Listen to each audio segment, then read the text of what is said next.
कहानी शुरू होती है एक रॉयल पैलेस के बिल्कुल शांत कमरे से, जहां एक नया बच्चा दुनिया में आंखें खोलता है। ये कोई नॉर्मल बेबी नहीं होता है, ये किंगडम के राजा का 13वां बेटा होता है, एक इंपीरियल प्रिंस। जैसे ही वो आंखें खोलता है, उसके सामने सबसे पहले एक नरमी भरा चेहरा आता है, एक औरत जो उसे प्यार से देख रही होती है। बच्चे के दिमाग में कंफ्यूजन होती है कि ये मेरी माँ है या सिर्फ कोई मेड। इससे पहले कि वो कुछ समझ पाता, एक सफेद दाढ़ी वाला बुजुर्ग आगे बढ़ता है। उसके चेहरे पर अथॉरिटी होती है, प्रेजेंस भारी होती है। ये कोई और नहीं बल्कि खुद राजा होता है। राजा बच्चे को ऊपर से नीचे तक देखकर कहता है कि ये बच्चा बिल्कुल अपनी माँ पर गया है। ये सुनते ही वो औरत शर्मा जाती है और तुरंत बोलती है कि नहीं, इसकी आंखें और भौहें बिल्कुल राजा जैसी है। इसी पल बच्चा नोटिस करता है कि उसके सामने एक अजीब चीज दिख रही है, जैसे कोई इनविजिबल स्क्रीन। उसके स्टैट्स, नंबर्स और वैल्यूज। लेकिन इतना छोटा होने की वजह से उसके लिए ये सब अभी बेकार होते हैं, समझने की एज नहीं होती। तभी एक कोर्ट मेज आगे आता है और राजा को बताता है कि इस बच्चे की मैजिकल एफिनिटी वाटर है। उसे ये बात काफी इंटरेस्टिंग लगती है। राजा कहता है कि जब ये बच्चा बड़ा होगा तो इसे सदर्न किंगडम्स की जमीन दी जाएगी, जहाँ ज्यादातर वाटर मेज क्लान्स रहते हैं।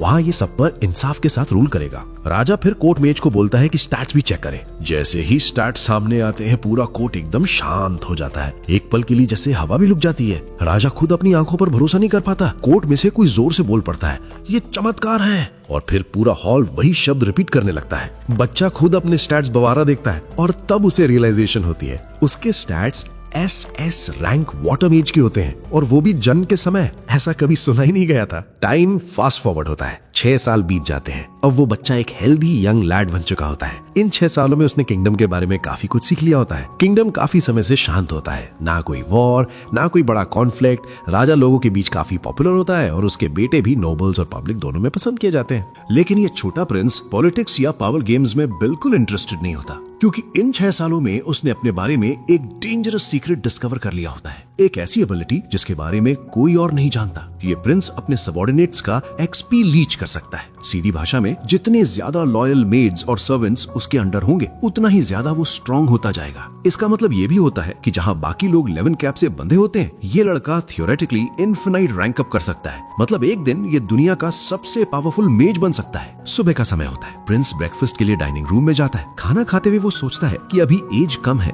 इसलिए स्किल्स लिमिटेड है, लेकिन अगर ट्रेनिंग कंटिन्यू रखी तो ग्रोथ स्पीड काफी फास्ट होगी और एक दिन वो अपने बड़े भाइयों को भी पीछे छोड़ देगा। तभी एक खूबसूरत मेड आती है और बताती है कि क्राउन प्रिंस और 4th प्रिंस उससे मिलने आए हैं। ये सुनते ही प्रिंस तुरंत अपना ब्रेकफास्ट खत्म करता है। चाहे भाई ही क्यों ना हो, क्राउन प्रिंस को वेट करवाना डिसरिस्पेक्ट माना जाता है। वो गेस्ट रूम में जाता है और एक घुटने पर बैठकर अपने दोनों बड़े भाइयों का वेलकम करता है। क्राउन प्रिंस का चेहरा बिल्कुल ठंडा होता है, आंखों में इमोशन 0 होता है। वो सीधा पूछता है कि इतनी देर कहाँ था। दूसरी तरफ 4th प्रिंस थोड़ा फ्रेंडली होता है और बोलता है कि ये छोटा भाई काफी डिसिप्लिन्ड और पोलाइट हो रहा है। क्राउन प्रिंस कैजुअली कहता है कि ये बच्चा फ्यूचर में एक अच्छा चांसलर बन सकता है। फिर वो बताता है कि वो एक गिफ्ट लाया है। वो ताली बजाता है। एक डरा हुआ सर्वेंट अंदर आता है, हाथ में एक छोटा सा कॉफिन। कॉफिन से एक भारी और खतरनाक ऑरा निकल रही होती है। प्रिंस कंफ्यूज हो जाता है, ऐसा गिफ्ट? क्राउन प्रिंस सर्वेंट को कॉफिन खोलने का ऑर्डर देता है। जैसे ही कॉफिन खुलती है, एक डरावनी ऑरा पूरे रूम में फैल जाती है। ऐसा लगता है जैसे मरे हुए लोगों की चीखें हवा में गूंज रही हो। प्रिंस स्वॉर्ड को देखता है और सोचता है,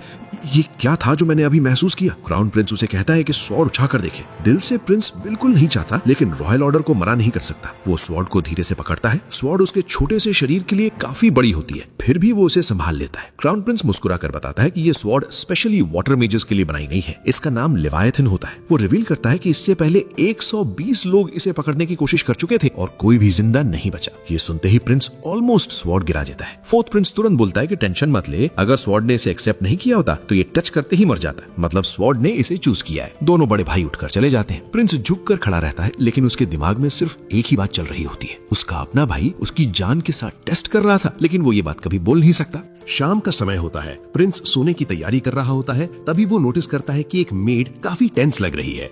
वो पूछता है कि क्या बात है। मेड पहले हेजिटेट करती है, फिर सच बोल देती है, मुझे थोड़ा टाइम ऑफ चाहिए। मेरे गांव में फ्लड आ गया है, सब कुछ बह गया, घर वाले भूखे हैं। मैं रेड लाइट डिस्ट्रिक्ट जाकर अपना शरीर बेचकर पैसा कमाना चाहती हूँ। ये सुनते ही प्रिंस उसे रोक देता है। वो कहता है कि वो उसकी पर्सनल मेड है और वो उसे ऐसे जाने नहीं दे सकता। वो बोलता है कि अपनी माँ को यहाँ ले आओ, उसे एक नई जॉब मिलेगी, रियर गेट क्लोजर। सैलरी होगी $5000 पर मंथ। जूही शॉक में आ जाती है। न उसने कभी ऐसी जॉब सुनी होती है, न इतनी सैलरी। प्रिंस आगे बोलता है कि कैपिटल के वेस्टर्न आउटस्कर्ट्स में एक खाली घर है जहां वो अपनी माँ के साथ रह सकती है। जूही की आंखों से आंसू निकल आते हैं। तभी हाउस बटलर आता है और पूछता है कि क्या चाहिए। प्रिंस फ्लड के बारे में पूछता है और ऑर्डर देता है कि उस एरिया में जितनी जमीन मिल सके सब खरीद ली जाए। बटलर कंफ्यूज हो जाता है। ऐसा इन्वेस्टमेंट लॉस माना जाता है। प्रिंस शांत आवाज में समझाता है कि अगर उन्होंने मदद नहीं की तो विलन्स उस जगह पर कब्जा कर लेंगे। ये बात सुनकर डिलन भी एक पल के लिए चुप हो जाता है। उसने अपनी पूरी जिंदगी में इतनी गहरी सोच कभी किसी इतने छोटे प्रिंस में नहीं देखी थी। नोवा खुद सोचता है कि पिछली जिंदगी में उसने तबाही काफी देखी थी, शहर उजड़ते हुए, लोग मरते हुए, लेकिन ये सच वो किसी को कभी बता नहीं सकता। डिलन शांत तरीके से हिसाब लगाता है। फ्लड वाले पूरे एरिया की जमीन खरीदने में लगभग $70 मिलियन लगेंगे। नोवा खुद भी मानता है कि ये बहुत बड़ी रकम है। उसके सारे रिटेनर्स मिलकर साल भर में सिर्फ $80,000 कमा पाते हैं। नोवा के पास खुद के फंड्स में लगभग $50 मिलियन होते हैं, जो उसे टैक्सेस और अपने भाइयों के गिफ्ट से मिले होते हैं। फिर भी $20 मिलियन कम पड़ रहे होते हैं। थोड़ी देर सोचने के बाद वो डिलन से पूछता है कि कैपिटल के साउथ में जो जमीन उनके पास है उसका क्या हाल है। नोवा सीधा कह देता है कि उस जमीन को बेचना पड़ेगा। ये सुनते ही डिलन ऑलमोस्ट पैनिक कर जाता है। वो बोलता है कि ये जमीन खुद राजा ने गिफ्ट की थी, उसे बेचना इंपीरियल फैमिली का सीधा अपमान होगा। अगर कोर्ट तक बात पहुंची तो मामला बहुत बिगड़ सकता है। नोवा बिल्कुल शांत रहता है। वो कहता है कि अपने फादर को वो खुद संभाल लेगा। उसके हिसाब से नोबल्स का काम सिर्फ लग्जरी में जीना नहीं होता, बल्कि जब जरूरत पड़े अपनी चीजों का बलिदान देना भी होता है, ताकि सब्जेक्ट्स शांति और खुशी में रह सकें। उसके दिमाग में एक और सोच भी चल रही होती है। पब्लिक उन नोबल्स को ज्यादा पसंद करती है जो अपनी चीजों का सैक्रिफाइस करते हैं, और ये इमेज फ्यूचर में काम आ सकती है। डिलन बिना कुछ बोले झुक जाता है। वो कहता है कि सारी अरेंजमेंट्स वो संभाल लेगा और तुरंत तैयारियों में लग जाता है। अगली सुबह नोवा अपनी मेड्स के पूरे ग्रुप के साथ तैयार होता है। आज उन्हें फ्लड अफेक्टेड एरिया का इंस्पेक्शन करना होता है। तभी फोर्थ प्रिंस हेनरी उसे बुला लेता है। नोवा तुरंत पहुंचता है, पोलाइटली ग्रीट करता है और माफी मांगता है कि पहले नहीं आ पाया। हेनरी मुस्कुराकर कहता है कि कोई बात नहीं। फिर वो पूछता है कि नोवा कहाँ जाने वाला है। नोवा बताता है कि दसा नाम का एक रीजन है जो पूरी तरह फ्लड हो चुका है। वो वहां जमीन खरीदना चाहता है और खुद जाकर नुकसान का अंदाजा लगाना चाहता है। हेनरी की नजर नोवा के पास रखी हुई स्वॉर्ड पर पड़ती है। वो पूछता है कि क्या वो उसे साथ ले जाने वाला है। नोवा बताता है कि सिर्फ सेफ्टी के लिए रखी है। अभी तक स्वॉर्ड के साथ उसे कोई खास फीलिंग नहीं आई है। हेनरी नोवा को भीड़ से दूर ले जाता है और थोड़ी सीरियस आवाज में बात करता है। वो कहता है कि एल्बर्ट की अचानक जेनरोसिटी उसे थोड़ी सस्पिशियस लगी थी, इसलिए उसने खुद रिसर्च किया। हेनरी समझाता है कि ये स्वॉर्ड कोई नॉर्मल वेपन नहीं है, इसका अपना दिमाग है। ये सिर्फ उसी को मानेगी जिसे ये अपना असली मास्टर समझेगी। नोवा को याद आता है वो विजन जिसमें उसने देखा था कि कैसे पहले लोग इस स्वॉर्ड को कंट्रोल करने की कोशिश में मर गए थे। नोवा रियलाइज करता है कि ये स्वॉर्ड एक पागल कुत्ते जैसी है। जब तक वो इसे डोमिनेट नहीं करेगा तब तक ये कभी पूरी तरह उसकी नहीं बनेगी। हेनरी वार्न करता है कि बिना बहुत ज्यादा जरूरत के स्वॉर्ड का यूज ना करे। उसे स्ट्रॉन्ग फीलिंग आ रही थी कि ये ब्लेड पहले भी कई लोगों की जान ले चुकी है और आगे भी ले सकती है। वार्निंग के बाद नोवा दासा के लिए निकल पड़ता है। जैसे ही वो वहां पहुंचता है, तबाही का लेवल देखकर शॉक हो जाता है। पानी सब कुछ बहा ले गया होता है, घर, खेती, सब कुछ खत्म। नोवा डिलन को बोलता है कि पास के गवर्नमेंट ऑफिस का पता लगाए और सारी जमीन के लीगल पेपर्स चेक करे। फिर वो खुद जोई के साथ गांव के अंदर जाता है ताकि ग्राउंड रियलिटी समझ सके। वहां वो देखता है कि लोग टेम्पररी शेल्टर्स में रह रहे होते हैं और गवर्नमेंट रिलीफ फूड के लिए लाइन में खड़े होते हैं। ये देखकर उसे थोड़ी तसल्ली होती है, कम से कम खाना तो मिल रहा है। लेकिन जैसे ही वो खिचड़ी जैसा खाना खुद टेस्ट करता है, उसकी तसल्ली तुरंत गुस्से में बदल जाती है। टेस्ट इतना खराब होता है कि वो बिलीव ही नहीं कर पाता। गवर्नमेंट के स्टैंडर्ड्स इतने नीचे कैसे गिर सकते हैं। वो लोकल ऑफिशियल को बुलाने ही वाला होता है, तभी वहां का इंचार्ज खुद आ जाता है। उसका नाम लॉर्ड गार्ल होता है। नोवा सोचता है कि शायद अब कुछ एक्शन होगा, लेकिन गार्ल नाक बंद करता है, खिचड़ी को ऊपर से देखता है और बोल देता है कि खाना बिल्कुल ठीक है। ये सुनते ही कुक्स खुश हो जाते हैं क्योंकि वे सिचुएशन का फायदा उठा रहे होते हैं। हेड को गार्ल को बताता है कि मैंशन में उसके लिए स्पेशल फूड तैयार है। गार्ल तुरंत इंस्पेक्शन छोड़कर फीस्ट के लिए निकल लेता है। ये देखकर नोवा का सब्र टूट जाता है। वो सीधा गार्ल के सामने जाता है और उससे कन्फ्रंट करता है। वो उसे करप्ट, खुदगर्ज और घटिया आदमी बोल देता है। गार्ल का ईगो बुरी तरह हर्ट हो जाता है। गुस्से में गार्ल अपनी स्वॉर्ड निकाल लेता है। उसी पल नोवा बिना सोचे लेविथन को बुला लेता है। उसके दिमाग में एक ही सोच होती है, या तो ये स्वॉर्ड मुझे मार देगी या फिर मेरी हो जाएगी। स्वॉर्ड हवा में उड़ती हुई सीधा नोवा के पास आती है। पहले लगता है जैसे स्वॉर्ड उभे कर रही हो, लेकिन अगले ही पल स्वॉर्ड अपनी असली ताकत दिखा देती है। एक डार्क और खौफनाक ऑरा नोवा की बॉडी को जलाने लगती है। दर्द अनबेरेबल होता है। स्वॉर्ड रेजिस्ट कर रही होती है, जैसे उसे रिजेक्ट कर रही हो, लेकिन नोवा पीछे नहीं हटता। वो अपनी पूरी विल पावर झोंक देता है। आखिरकार वो स्वॉर्ड के रेजिस्टेंस को तोड़ देता है। लेवियथन आखिर नोवा को एक्सेप्ट कर लेती है। उसी पल स्वॉर्ड पूरी तरह उसके कंट्रोल में आ जाती है। अब गार्ल के पास कोई चांस नहीं बचता। नोवा आसानी से उसके अटैक को रोक लेता है। एक साफ बार गार्ल का सिर उसके शरीर से अलग हो जाता है। पूरा एरिया शॉक में चला जाता है। कोई बोल तक नहीं पाता। तुरंत गार्ड्स नोवा को घेर लेते हैं। सिचुएशन बहुत डेंजरस हो जाती है। तब नोआ लेविथन को जमीन में जोर से घुसा देता है। एक भयानक ब्लास्ट होता है। जमीन के अंदर एक बहुत गहरा गड्ढा बन जाता है। ये देखकर हर कोई फ्रीज हो जाता है। किसी के पास बोलने की हिम्मत तक नहीं बचती। इस पूरे हंगामे की वजह से वहां का नया अपॉइंटेड नाइट भी आ जाता है। उसका नाम रोवन होता है। जैसे ही उसकी नजर नोवा पर पड़ती है, वो एक सेकंड भी वेस्ट नहीं करता और तुरंत एक घुटने पर बैठ जाता है। ये देखकर आसपास खड़े सब लोग शॉक हो जाते हैं। फिर धीरे धीरे सभी लोग नोवा के सामने घुटने टेक देते हैं। नोवा बिल्कुल शांत रहता है और रोवन से कहता है कि सबसे पहला काम ये होना चाहिए कि यहाँ के हर इंसान को ढंग का खाना मिले। रोवन तुरंत अपनी गलती मानता है, माफी मांगता है और बिना टाइम वेस्ट किए काम पर लग जाता है। थोड़ी देर बाद जैसे ही सिचुएशन कंट्रोल में आती है, नोवा को कैपिटल बुला लिया जाता है। उसे लगता है कि अब तो डांट पड़ेगी, इतना बड़ा कांड जो हो गया था। लेकिन पैलेस पहुंचकर सीन बिल्कुल उल्टा होता है। उसका फादर, खुद राजा, गुस्सा होने के बजाय उसकी तारीफ करता है। वो कहता है कि नोवा ने बिल्कुल सही समय पर सही डिसीजंस लिए।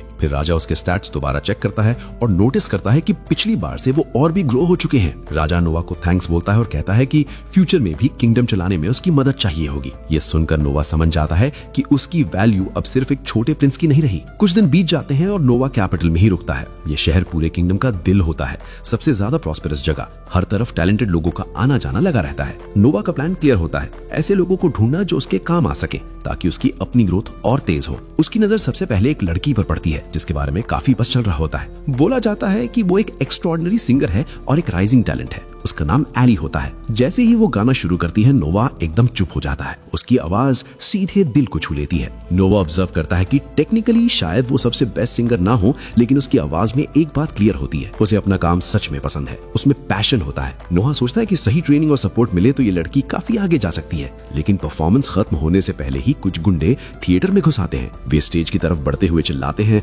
और एली को गाना बंद करने को कहते हैं। एली डर के मारे स्टेज पर ही जम जाती है। एक वर्कर बीच बचाव करने की कोशिश करता है, लेकिन एक मोटा सा गुंडा उसे धक्का दे देता है और खुद स्टेज पर चढ़ जाता है। वो चिल्लाता है कि एली पैसे दे, क्योंकि सिर्फ गाने से उसके फादर के डेट्स कभी क्लियर नहीं होंगे। एली कांपते हुए कहती है कि वो पैसे कमा रही है और धीरे धीरे सब चुका देगी। लेकिन गुंडा उसका मजाक उड़ाता है और कहता है कि अगर जल्दी पैसा चाहिए तो उसे गंदे तरीके अपनाने होंगे। एली साफ मना कर देती है। वो कहती है कि वो एक इज्जतदार लड़की है। ये सुनते ही गुंडा धमकी देता है कि अगर बात नहीं मानी तो उसकी टांगे तोड़ देगा। इसी पल नोवा खड़ा हो जाता है। वो गुंडे को कहता है कि लड़की से दूर रहे। गुंडा पलटकर नोवा को देखता है और उसे बच्चा समझकर मजाक उड़ाता है, धमकी देता है। नोवा शांति से अपनी सीट से नीचे आता है। वो बताता है कि इंपीरियल लॉ के मुताबिक बच्चों से पेरेंट्स की डेट्स चुकवाना इलीगल होता है। साथ ही किसी को मजबूर करना कि वो अपना शरीर बेचे, ये भी जुर्म होता है। गुंडा गुस्से में आकर नोवा को कॉलर से पकड़कर हवा में उठा लेता है और कहता है कि आज इसका आखिरी दिन है। नोवा बस उंगली हिलाता है। एक खौफनाक पर्पल ऑरा फैल जाता है। अगले ही पल तीनों गुंडे जमीन पर गिर जाते हैं। नोवा अपनी स्वॉर्ड निकालता है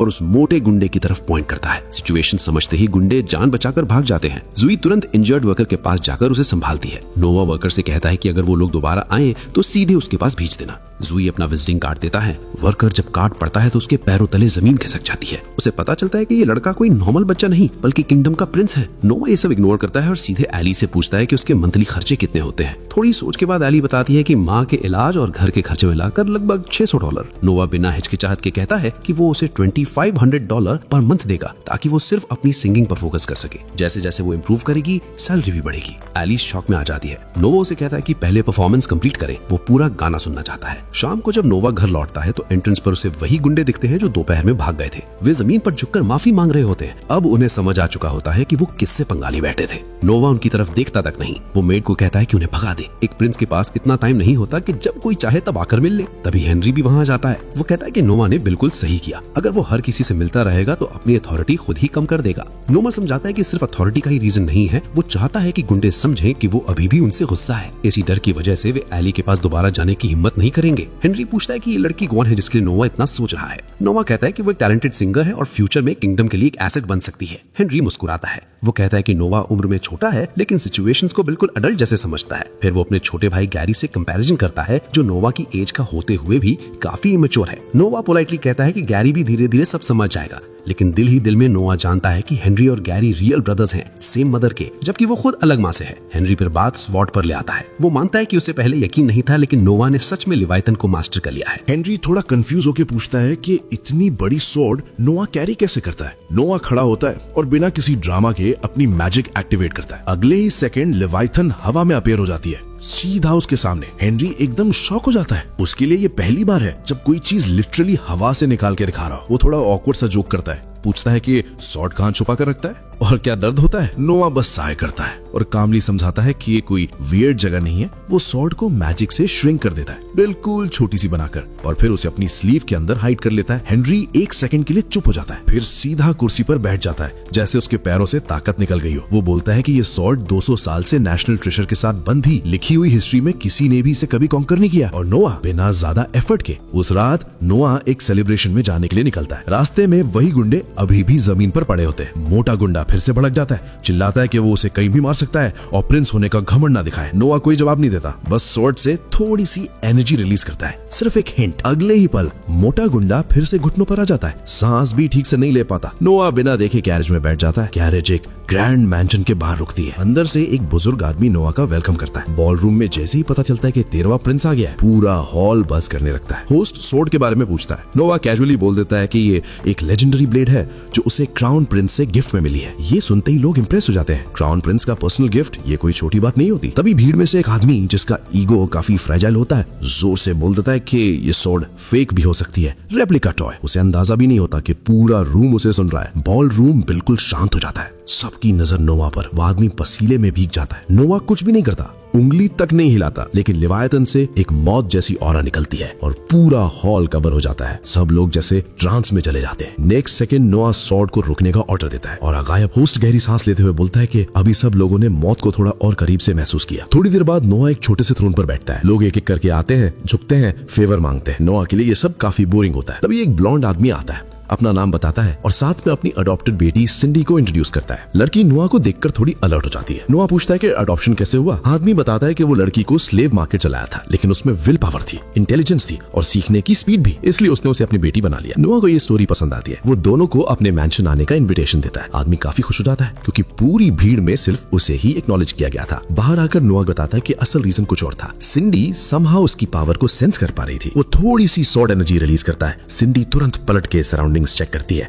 जैसे अटैक एक्सपेक्ट कर रही हो। कुछ दिन बाद नोआ मार्केट में स्ट्रोल कर रहा होता है जब उसकी मुलाकात 8th प्रिंस ऑस्कर से होती है। दोनों मार्केट में घूमते हैं। रैंडम आइटम्स देखते हुए नोआ एक ग्रिमवार उठा लेता है। बुक उठाते ही उसका एक स्टैट एस रैंक में चेंज हो जाता है। नोआ इंटरेस्टेड हो जाता है और बुक खरीद लेता है, लेकिन लेवायतन रिएक्ट करने लगती है। ऑस्कर बताता है कि ये एक पुराना मैजिकल टोम है। तभी बुक खुद ओपन हो जाती है और एक बड़ा सा मॉन्स्टर बाहर आ जाता है। ऑस्कर नोआ को पीछे हटने को बोलता है, लेकिन नोआ सीधा स्वॉर्ड निकालकर डीमन के सामने खड़ा हो जाता है। पहला स्लैश फेल होता है। नोआ थोड़ा एक्स्ट्रा मैजिक ऐड करता है, एंगल ऊपर की तरफ रखता है और अगले ही पल क्रीचर कंप्लीटली इरेज हो जाता है। ऑस्कर बस खड़ा रह जाता है, सोचता हुआ कि उसका छोटा भाई कितना स्ट्रांग हो चुका है। एक शॉपकीपर भाग कर आता है और नोआ को एक रिंग दिखाता है। रिंग पहनते ही मैजिक एक्टिवेट होता है और नोआ का पूरा बॉडी एक शाइनी आर्मर से कवर हो जाता है। शॉपकीपर शॉक हो जाता है। नोआ रिंग खरीद लेता है, लेकिन ऑस्कर पेमेंट करने नहीं देता, वो गिफ्ट बोलकर दे देता है। बाद में नोआ फिर थिएटर जाता है एली का परफॉर्मेंस देखने। बाहर निकलते ही मोटा गुंडा फिर अटैक करता है। रिंग का शील लेता है, ब्लॉक कर लेता है और ड्राइवर उसे पकड़ लेता है। नोआ अंदर जाता है, वहां 2 ड्रंक लोग एली के लिए लड़ रहे होते हैं। नोआ उनके कपड़े मैजिक से उड़ा देता है। दोनों शर्म से भाग जाते हैं। नोआ थिएटर ओनर को बुलाता है और सिक्योरिटी पे डिसअपॉइंटमेंट दिखाता है। वो पूरा थिएटर खरीदने का ऑफर देता है। जोई तुरंत $100,000 निकाल के रख देती है। ओनर तुरंत मान जाता है। एली रोती हुई थैंक्स बोलती है। नोआ कहता है कि सिर्फ सिंगिंग पर फोकस करे, एक दिन उसे किंग के सामने गाना है। नोआ ऑडियंस में बैठ जाता है। एली स्टेज पर आती है और एक गाना सिर्फ उसके लिए शुरू करती है। अगले दिन नोआ अपने कमरे में होता है। मेड्स आकर बताती हैं कि कोई मेहमान मिलना चाहता है। नोआ बिना किसी हिचकिचाहट के कहता है कि उसे अंदर भेज दो। थोड़ी देर में एक आदमी अंदर आता है जिसका चेहरा थका हुआ और टेंशन से भरा होता है। यह आदमी हांजो रीजन का गवर्नर जनरल होता है, जिसका काम फ्लड कंट्रोल संभालना होता है। एम्परर ने खुद उसे इस जिम्मेदारी के लिए अपॉइंट किया था। नोआ उसे देखते ही समझ जाता है कि ग्राउंड सिचुएशन बिल्कुल भी कंट्रोल में नहीं है। गवर्नर एक्सप्लेन करता है कि हांजो एक मेजर अनाज उगाने वाला रीजन है जो एक बड़ी नदी के पास है। इसी वजह से ये एरिया बार बार फ्लड्स का शिकार होता रहता है। पिछले फ्लड के बाद एम्परर ने ऑर्डर दिया था कि परमानेंट सोल्यूशन निकाला जाए, लेकिन अब तक कोई सॉलिड प्रोग्रेस नहीं हुई। नोआ सीधे पूछता है कि इतने समय में काम क्यों नहीं हुआ। गवर्नर थोड़ा हेजिटेट करता है, फिर सच बोल देता है। प्रॉब्लम प्लानिंग या इंजीनियरिंग की नहीं है, प्रॉब्लम पैसों की है। एम्पायर से जो फंड्स मिलने चाहिए थे वो अब तक आए नहीं। मिनिस्ट्री ऑफ फाइनेंस बार बार कोई ना कोई बहाना बनाकर फंडिंग डिले कर रही है। ये सुनते ही नोआ को सारी पिक्चर समझ आ जाती है। वो डिसाइड करता है कि बात सीधे सोर्स से की जाए। गवर्नर को वहीं रुकने के लिए कहकर नोआ खुद मिनिस्ट्री ऑफ फाइनेंस के हेड के पास पहुंच जाता है। फाइनेंस हेड एक शातिर और खुद से खुश रहने वाला आदमी होता है। नोआ उससे सीधा सवाल करता है कि हांजो के फ्लड कंट्रोल के फंड्स रिलीज क्यों नहीं हुए। फाइनेंस हेड शांत आवाज में जवाब देता है कि हांजो ने इस साल टैक्स नहीं दिया। पिछले फ्लड के बाद एम्परर ने उन्हें टैक्स एग्जम्पशन दी थी, इसलिए उसका मानना है कि उनके पास अभी भी पैसा बचा होगा, पहले वो खर्च करे फिर एम्पायर से पैसा मांगे। नोआ उसकी बात सुनकर हल्की सी मुस्कान देता है, लेकिन आंखों में सीरियसनेस होती है। वो साफ बोलता है कि हांजो की हालत को अंडर एस्टिमेट मत करो, फ्लड के बाद वहाँ कुछ भी एक्स्ट्रा नहीं बचा। इसी वजह से एम्परर ने टैक्स एग्जेम्पशन दी थी, क्योंकि लोगों के पास देने के लिए कुछ बचा ही नहीं था। नोआ फिर सीधा कहता है, सच बोलो। फाइनेंस हेड थोड़ा घबरा जाता है और आखिरकार असली रीजन बताता है। एम्पायर के फंड्स का बड़ा हिस्सा एम्परर के नाम पर बन रहे एक वेकेशन हाउस में लग रहा है, इसलिए हांजो के लिए पैसा रोका गया। ये सुनते ही नोहा का टोन पूरी तरह बदल जाता है। वो कहता है, एम्परर के नाम का मिसयूज करना और जनता की मदद रोकना, ये दोनों इंपीरियल क्राइम्स है। अगर पैसा तुरंत रिलीज नहीं हुआ तो मैं खुद एम्परर को रिपोर्ट करूंगा। फाइनेंस हेड समझ जाता है कि बात हाथ से निकल चुकी है। बिना बहस किए वो ऑर्डर देता है कि हांजो के flood control funds immediately release किए जाए। गवर्नर ये सब देखकर हैरान रह जाता है। बिना तलवार उठाए, बिना आवाज ऊंची किए नोआ ने पूरी मिनिस्ट्री को झुका दिया था। वो नोहा की जजमेंट की तारीफ करता है और हांजो लौट जाता है ताकि काम तुरंत शुरू किया जा सके। थोड़ी देर बाद नोआ को मैसेज मिलता है कि एम्परर उससे मिलना चाहते हैं। नोआ पैलेस पहुंचता है। एम्परर पहले ही सारी जानकारी जुटा चुका होता है। वो नोआ की तारीफ करता है कि कैसे उसने एक करप्ट ऑफिशियल को संभाला। नोआ पोलाइटली बोलता है कि उसने वही किया जो सही लगा। एम्परर कहता है कि गलत लोगों से सच निकलवाना आसान नहीं होता और इतनी कम उम्र में ये करना बिल्कुल नॉर्मल बात नहीं है। बातचीत के दौरान एम्परर लेवाइथिन का भी जिक्र करता है। उसे सोड का डार्क पास्ट पता होता है, इसलिए वो थोड़ा कंसर्न होता है, लेकिन फिर कहता है कि अगर नोआ सच में इसका मास्टर बन चुका है तो उसे प्रॉपर ट्रेनिंग मिलनी चाहिए। एम्परर नोआ को एम्पायर के सबसे महान सोर्ड्समैन से मिलवाता है। वो बताता है कि ये आदमी सालों से बेस्ट माना जाता है, लेकिन ट्रेनिंग शुरू करने से पहले खुद नोआ की स्ट्रेंथ टेस्ट करना चाहता है। वो अपनी सोर्ड निकाल लेता है और नोआ को रेडी होने को कहता है। जैसे ही फाइट शुरू होती है, लेवाइथन के पिछले विल्डर्स की मेमोरीज नोआ के दिमाग में बहने लगती हैं। उनकी टेक्निक्स, उनके लड़ने के तरीके, सब। नोआ इन यादों को फॉलो करते हुए अटैक करता है। सामने वाला सोर्ड्समैन डिफेंड करने की पूरी कोशिश करता है, लेकिन नोआ एक प्रिसाइज मूव से उसकी तलवार हाथ से गिरा देता है। फाइट वहीं खत्म हो जाती है। नोआ खुद रियलाइज करता है कि ये जीत सिर्फ उसकी अपनी नहीं थी, लेवाइथन के पिछले मास्टर्स का एक्सपीरियंस भी इसमें शामिल था। एम्पायर का ग्रेटेस्ट सोर्ड्समैन हार स्वीकार करता है और कहता है कि अब उसे नोआ को सिखाने के लिए कुछ नहीं बचा। एम्परर ये देखकर समझ जाता है कि नोआ सिर्फ एक पावरफुल मेज नहीं बल्कि एक नेचुरल जीनियस सोर्ड्समैन भी है। इस रियलाइजेशन के बाद एम्परर एक बड़ा फैसला लेता है। नोआ को नाइट सिलेक्शन एग्जाम का हेड जज बनाया जाएगा। पूरे किंगडम में इस जिम्मेदारी के लायक नोआ से बढ़िया कोई नहीं। नोआ के लिए एक नई जिम्मेदारी शुरू होने वाली थी। एम्परर ने उसे नाइट सिलेक्शन एग्जाम का हेड जज बनाया था और अब उसे पूरे एम्पायर के फाइटर्स को इवैल्यूएट करना था। डीएमए उसे बताता है कि पूरे एम्पायर से फाइटर्स आएंगे, वे लोग जो अपनी जिंदगी बदलना चाहते हैं, जो नाइट बनकर सोसाइटी के अपर रैंक्स में घुसना चाहते हैं। सबसे पहले रीजनल प्रिलिमिनरीज होते हैं, जिनमें टॉप फाइटर्स शॉर्टलिस्ट किए जाते हैं। फिर वे कैपिटल में फाइनल बैटल लड़ते हैं। डेमियन एक्सप्लेन करता है कि हेड जज का पहला काम एक रिलायबल सबऑर्डिनेट चुनना होता है। नोआ तुरंत समझ जाता है कि ये एक बड़ा मौका है। अगर वो स्ट्रॉन्गेस्ट फाइटर को अपना सबऑर्डिनेट बनाए तो एक्सपी लीच की वजह से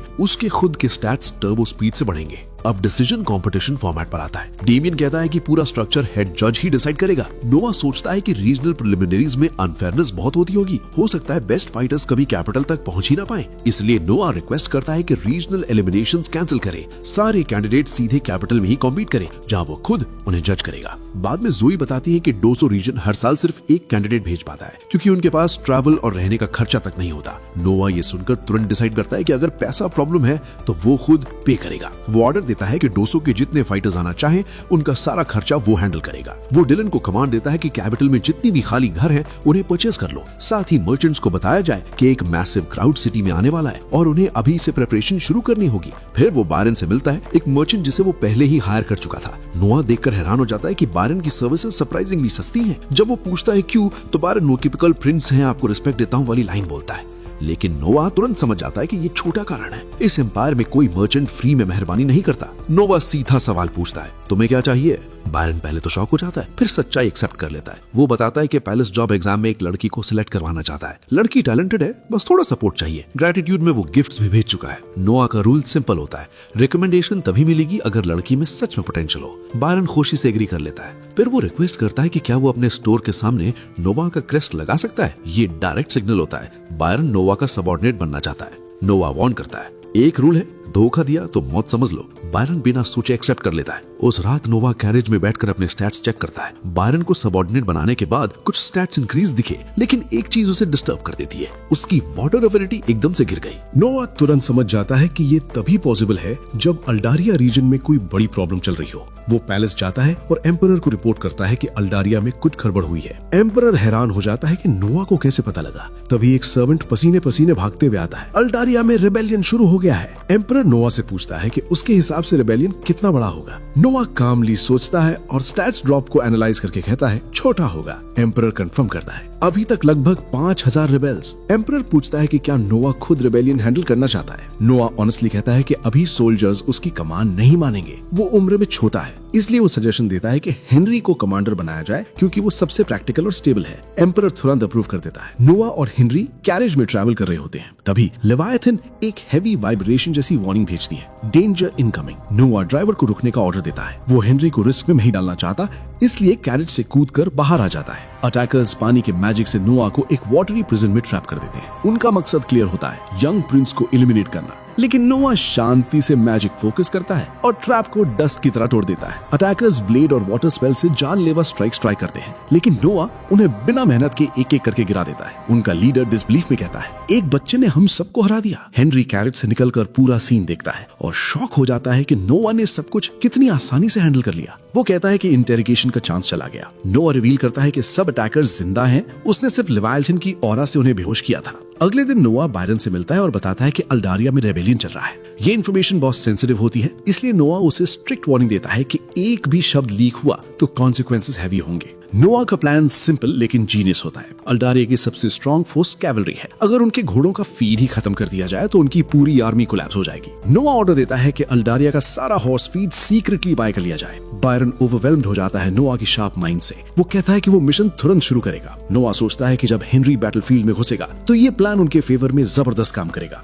इसके थोड़ी देर बाद ही एम्पायर के कैसल में एक इम्पोर्टेंट मीटिंग चल रही होती है। एम्परर अरारत को पता चलता है कि रेबल्स का असली प्लान था नोआ को किडनैप करना, उसे एक जिंदा सौदा बनाकर एम्पायर को दबाना। नोआ अपने फादर को बताता है कि पकड़े के रेबल ने सब बता दिया, पर बहुत आसानी से, जो आमतौर पर शक पैदा करता है। फादर, उसने बहुत जल्दी सब बोल दिया, मुझे लगता है वो कुछ छुपा रहा है। एम्परर उसकी बात को अप्रिशिएट करता है, पर कहता है कि टेंशन लेने की जरूरत नहीं। एम्पायर में सच पता करने का अपना तरीका होता है। जैसे ही टॉर्चर का आइडिया दिमाग में आता है, नोआ एकदम चुप हो जाता है, क्योंकि वो इस चीज को समझ नहीं पाता। अगर 13th प्रिंस को पकड़ लिया जाता, एम्पायर को बहुत कठिन फैसले लेने पड़ते। फिर वो नोआ के डिसीजन पर आता है, हॉर्स फीड को टारगेट करना। नोआ हैरान होता है, क्योंकि उसने तो बस अपने पर्सनल फंड से सारा हॉर्स फीड खरीदवा लिया था। एम्परर समझाता है कि अगर ये नॉर्मल घेराबंदी होती तो कोई भी ये तरीका इस्तेमाल करता। खासकर एल्बर्ट, जो क्राउन प्रिंस है, वो तो रेबल्स को भूखा रखकर उन्हें सीधा सबक सिखा देता। लेकिन तुमने अपने ही लोगों की पॉसिबल अटैक को सोचकर सिर्फ घोड़ों को अलग किया। ये मुश्किल और अनयूजुअल सोच थी। एम्पायर एक वॉरियर नेशन है। यहाँ तलवार सबसे बड़ा सिंबल होता है। कोट ऑफ आर्म्स में तलवार जोड़ना सिर्फ सुप्रीम लीडर की अनुमति से होता है। गलत इस्तेमाल पर मौत तक की सजा लग सकती है। इसी वजह से नोआ शॉक में पड़ जाता है जब एम्परर उसे अपने कोट ऑफ आर्म्स में तलवार जोड़ने की परमिशन दे देता है। मेरी शुक्रिया फादर, ये मेरे लिए बहुत बड़ा सम्मान है। मीटिंग के बाद नोआ हॉल से बाहर आता है और बायरन एलन से मिलता है। बायरन बताता है कि प्रोसेस्ड ग्रेन जिससे हॉर्स फीड बन सकता है, उसका ट्रांसपोर्ट लिमिट होता है, लेकिन डिलीवरी के रास्ते ट्रेस किए जा सकते हैं और मोनोपोली बनाना मुश्किल नहीं होगा। पर एक बात जरूर समझ लीजिए, गरहुन रेबेल लीडर बहुत खतरनाक आदमी है। वो बदले में कोई भी हद पार कर सकता है। नोआ उनकी बात ध्यान से सुन रहा होता है, तभी एवलिन नैनो के पास दौड़ती हुई आती है। मास्टर, गेट पर एक आदमी बहुत बुरी तरह जख्मी है, कह रहा है उसके पास तुरंत मैसेज है। नोआ तुरंत गेट पर पहुंचता है। वहाँ एक आदमी खड़ा होता है, थका हुआ, खून में भीगा हुआ, पर फिर भी सीधा। मैं अद्रा प्रोविंस की 10 आदमी की बटालियन का कैप्टन हूँ। प्रिंस, बगावत शुरू हो गई है और मेरे सुपीरियर ही असली मास्टरमाइंड है। मैं इसमें शामिल नहीं था, इसलिए सच बताने आ गया हूँ। बायरन एलन को ये रिपोर्ट बिल्कुल शॉकिंग नहीं लगती, क्योंकि नोआ पहले से रेबेलियन जानता था। पर नोआ फिर भी उस कैप्टन की ईमानदारी की वैल्यू समझता है। आप सच बताने आए, यही सबसे बड़ा काम था। इनका इलाज करवाओ और इन्हें 1000 लीन्स इनाम के तौर पर दिए जाएं। 1000 लीन्स एक छोटी दौलत होती है। इस पर बायरन एलन नेचुरली कंफ्यूज हो जाता है। पर मास्टर, जो इन्होंने बताया वो सब तो हम पहले से जानते थे, फिर इतना बड़ा इनाम क्यों? नोआ एक डीप सांस लेता है। वो शांत मैच्योर तरीके से जवाब देता है, वैसा जैसा एक असली लीडर देता है। निष्ठा का बदला देना ही सबसे सही तरीका होता है। शाम ढल रही थी और नोआ के ऑफिस का माहौल एकदम भारी हो गया था। तभी जुई दरवाजे पर दिखाई देती है। चेहरा सफेद, हाथ कांप रहे थे। उसके पास एक छोटा सा पाउच था जिसमें लगभग 500 लीन्स थे और एक स्लीपिंग लिक्विड का छोटा वायल। मास्टर, एक अननोन आदमी ने मुझे ये दिया, बोला कि अगर मैं आपको ये पिला दूं तो ये मेरा इनाम होगा। नोआ तुरंत समझ जाता है रेबल्स उसे पकड़ने के लिए डेस्परेट हो चुके हैं। वो शांति से पूछता है कि जुई ने ऐसा क्यों नहीं किया। मैं कभी आपको धोखा नहीं दे सकती। आपने मेरी फैमिली और पूरे गांव की मदद की है, पर अगर मैं मना करती तो वो मुझे मार देते। उसकी आंखों में असली डर था और फिर भी उसने अपने मास्टर को बचाया। नोआ बिना बोले एक चेक लिखता है, 500 लीन्स नहीं बल्कि 5500 लीन्स का। जुई शौक में आसपास देखने लगती है। मैं इतना पैसा कैसे ले सकती हूँ? ये तुम्हारी वफादारी का हक है, लेकिन असली शौक तब पड़ता है जब नोआ शांति से बोलता है कि वो स्लीपिंग ड्रग ले लेगा। तुम मुझे रेबल्स को दे देना और फिर तुरंत भाग जाना। वो तुम्हें चुप करना चाहेंगे। तुम्हारा जिंदा रहना जरूरी है। कुछ देर बाद नोआ धीरे धीरे होश में आता है। उसका सर भारी और हाथ पैर बंधे हुए थे। नोआ एक पल में पूरी सिचुएशन समझ लेता है। वो अपने कान के पीछे एक छोटा मैजिक आइटम छुपा कर रखता था। उसे निकालते ही लेवायथन सामने आ जाता है। साथ ही उसकी फिंगर रिंग भी रेबल्स ने नहीं निकाली होती। नोआ रिंग की मैजिक ब्लेड से अपनी रोप्स काट देता है। गाड़ी के ऊपर से निकलते ही वो लेवायथन को अपनी यादें दिखाने का कमांड देता है। दिखाया जाता है कि रेबल्स ने जोई की मदद से मैंशन में घुसकर नोआ को पकड़ लिया, पर जोई ने लास्ट सेकंड डिस्ट्रैक्शन क्रिएट की और भाग गई। रेबल्स ने उसे इग्नोर करके बस प्रिंस को बांध के ले गए। तो तुम बच गई, गुड। नोआ गाड़ी के ऊपर चढ़कर कैंप फायर के आसपास बैठे रेबल्स के सामने खड़ा हो जाता है। एक रेबल तुरंत तलवार निकालता है। इस बार तेरा बड़ा भाई नहीं बचाने आएगा बच्चे। उसके बोलते ही नोआ एक लाइटनिंग फास्ट स्लैश मारता है। रेबल को रिएक्ट करने का मौका भी नहीं मिलता है। प्रिंस थोड़ा अनॉयड लग रहा होता है। मुझे इन्फॉर्मेशन चाहिए थी और तुम जैसे लो रैंक लोगों ने मुझे किडनैप किया। Week planning. रेबल्स ये बात सुनकर गुस्से में आ जाते हैं और एक साथ अटैक कर देते हैं। सिर्फ एक पल में नोआ अपनी तलवार की कला और लेवायथन की पावर मिलाकर पूरा मैदान शांत कर देता है। वो पानी का मैजिक इस्तेमाल नहीं करता, पर उसकी स्किल और कंट्रोल काफी था। कुछ ही लम्हों में सब खत्म हो जाता है। इसी वक्त जोई दूर से सोल्जर्स के साथ भागती हुई आती है। वो प्रिंस को सेफ देखकर लगभग रो पड़ती है।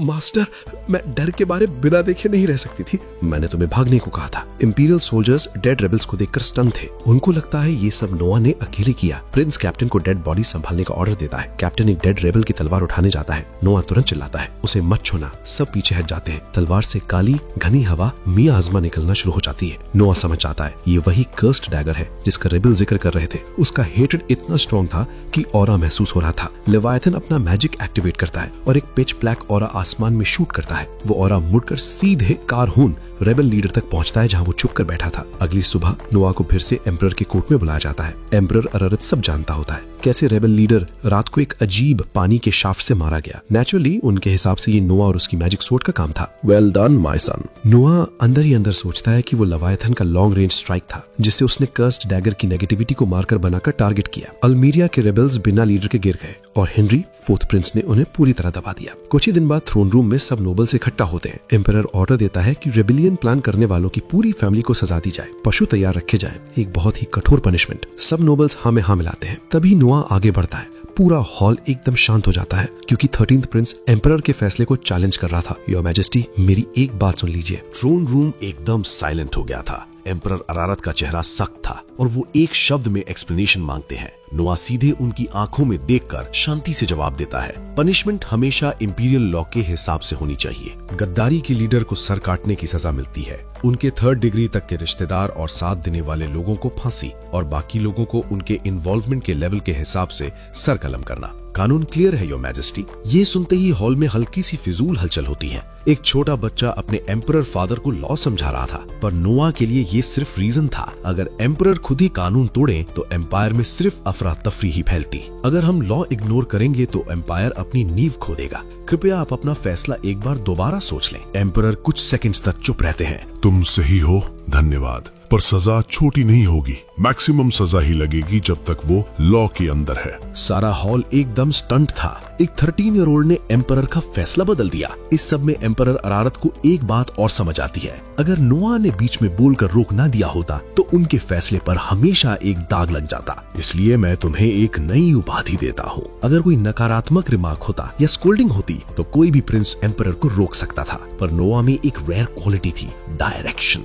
वो सही रास्ता दिखाता था। आज से पूरी दुनिया जाने, नोआ अरारत द सेज। ये टाइटल सुनते ही हॉल में हल्की सी फुसफुसाहट फैल जाती है। एक प्रिंस को सेज बोलना बिल्कुल अनहर्ड था। एम्परर ने ये भी कहा कि काश नोआ पहले जन्मा होता। बाहर लोग नोआ का नाम चीयर करते हैं, the sage Prince. Night selection भी जल्दी होने वाला था। एम्परर पूछते हैं कि नोआ ने डिसाइड कर लिया है कैसे चूज करेगा। क्या तुमने डिसाइड कर लिया मेरे बेटे? हाँ, एक आइडिया है, पर मैं उसे दिखाना पसंद करूंगा। सीन कासल के कोर्टयार्ड में शिफ्ट होता है। नोआ एक टेबल पर बैठा चाय की चुस्की लेता है। उसके आसपास सर्वेंट्स बकेट्स पकड़े हुए होते हैं। पहला बकेट मुझ पर फेंको। जैसे ही पहला सर्वेंट पानी फेंकता है, नोआ की रिंग खुद एक्टिवेट हो जाती है। एक ट्रांसपेरेंट मैजिक शील्ड पानी को हवा में ही रोक देता है और वो नीचे गिरकर हल्की सी मिस्ट बन जाता है। एम्परर अरारत जो दूर से देख रहे थे कुछ पल तक शॉक में रहती हैं। बाकी 3 सर्वेंट्स भी यही करते हैं। हर बार रिंग अपने आप एक्टिवेट होती है। Protection perfect. ये मेरी सिलेक्शन मेथड होगी। रात की टेस्टिंग में उन्हें मुझ पर हमला करना होगा। जितना वो मुझे पुश करेंगे वही उनकी असली क्वालिटी बताएगा। एम्परर अरारात ने नोआ का डेमोन्स्ट्रेशन ध्यान से देखा था।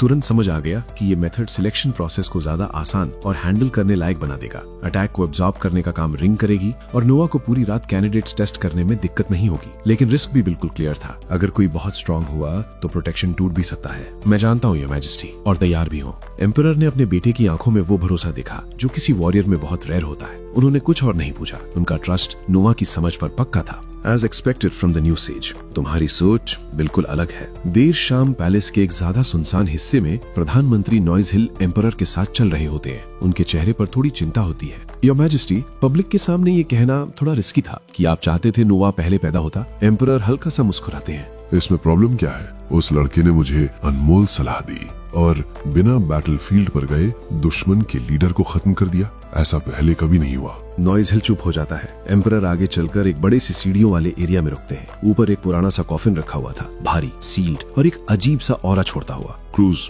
ऐसे नहीं चलाओ। एम्परर धीरे से कॉफिन की तरफ देखते हैं। वो बताते हैं कि पुरानी कहानियों में लिखा है लेवाइथन का असली सील कभी तोड़ना नहीं चाहिए। पर अरारात के टोन में एक छुपी हुई उम्मीद थी, एक अजीब सा बिलीफ। शायद नोआ इस कहानी का अंजाम बदल सके। उनके शब्दों में अंधेरा भी था और रोशनी भी। वो जानते थे नोआ आम प्रिंस नहीं था। सेज टाइटल सिर्फ एक नाम नहीं बल्कि एक पहेली जैसी चीज लग रही थी। वक्त बीतता है और वो लम्हा आ ही जाता है जिसका सब इंतजार कर रहा था। मिल्स एम्पायर के नए नाइट्स की ग्रैंड सिलेक्शन। पुरानी जुबान में मिल्स का मतलब होता है म्यूजिक वॉरियर। मतलब यहाँ के लोगों के लिए युद्ध कला ही सबसे बड़ा गुण माना जाता है। इस एम्पायर में जिंदगी में ऊपर उठना हो तो हाथ में वेपन अच्छा होना चाहिए। इसीलिए ये इवेंट हर साल लोगों की भीड़ खींच लेता है। लेकिन इस साल सीन कुछ और ही बड़ा हो गया, क्योंकि पहली बार एक इंपीरियल प्रिंस खुद सिलेक्शन चीफ बन के आया है और इस वजह से हजारों लोग सिर्फ एक ही चेहरा देखने के लिए उत्सुक थे, नोआ अरारात। अगला कैंडिडेट जैसे ही बुलाया जाता है वो सीधा प्रिंस पर स्वॉर्ड स्ट्राइक करता है। नोआ बिल्कुल शांत,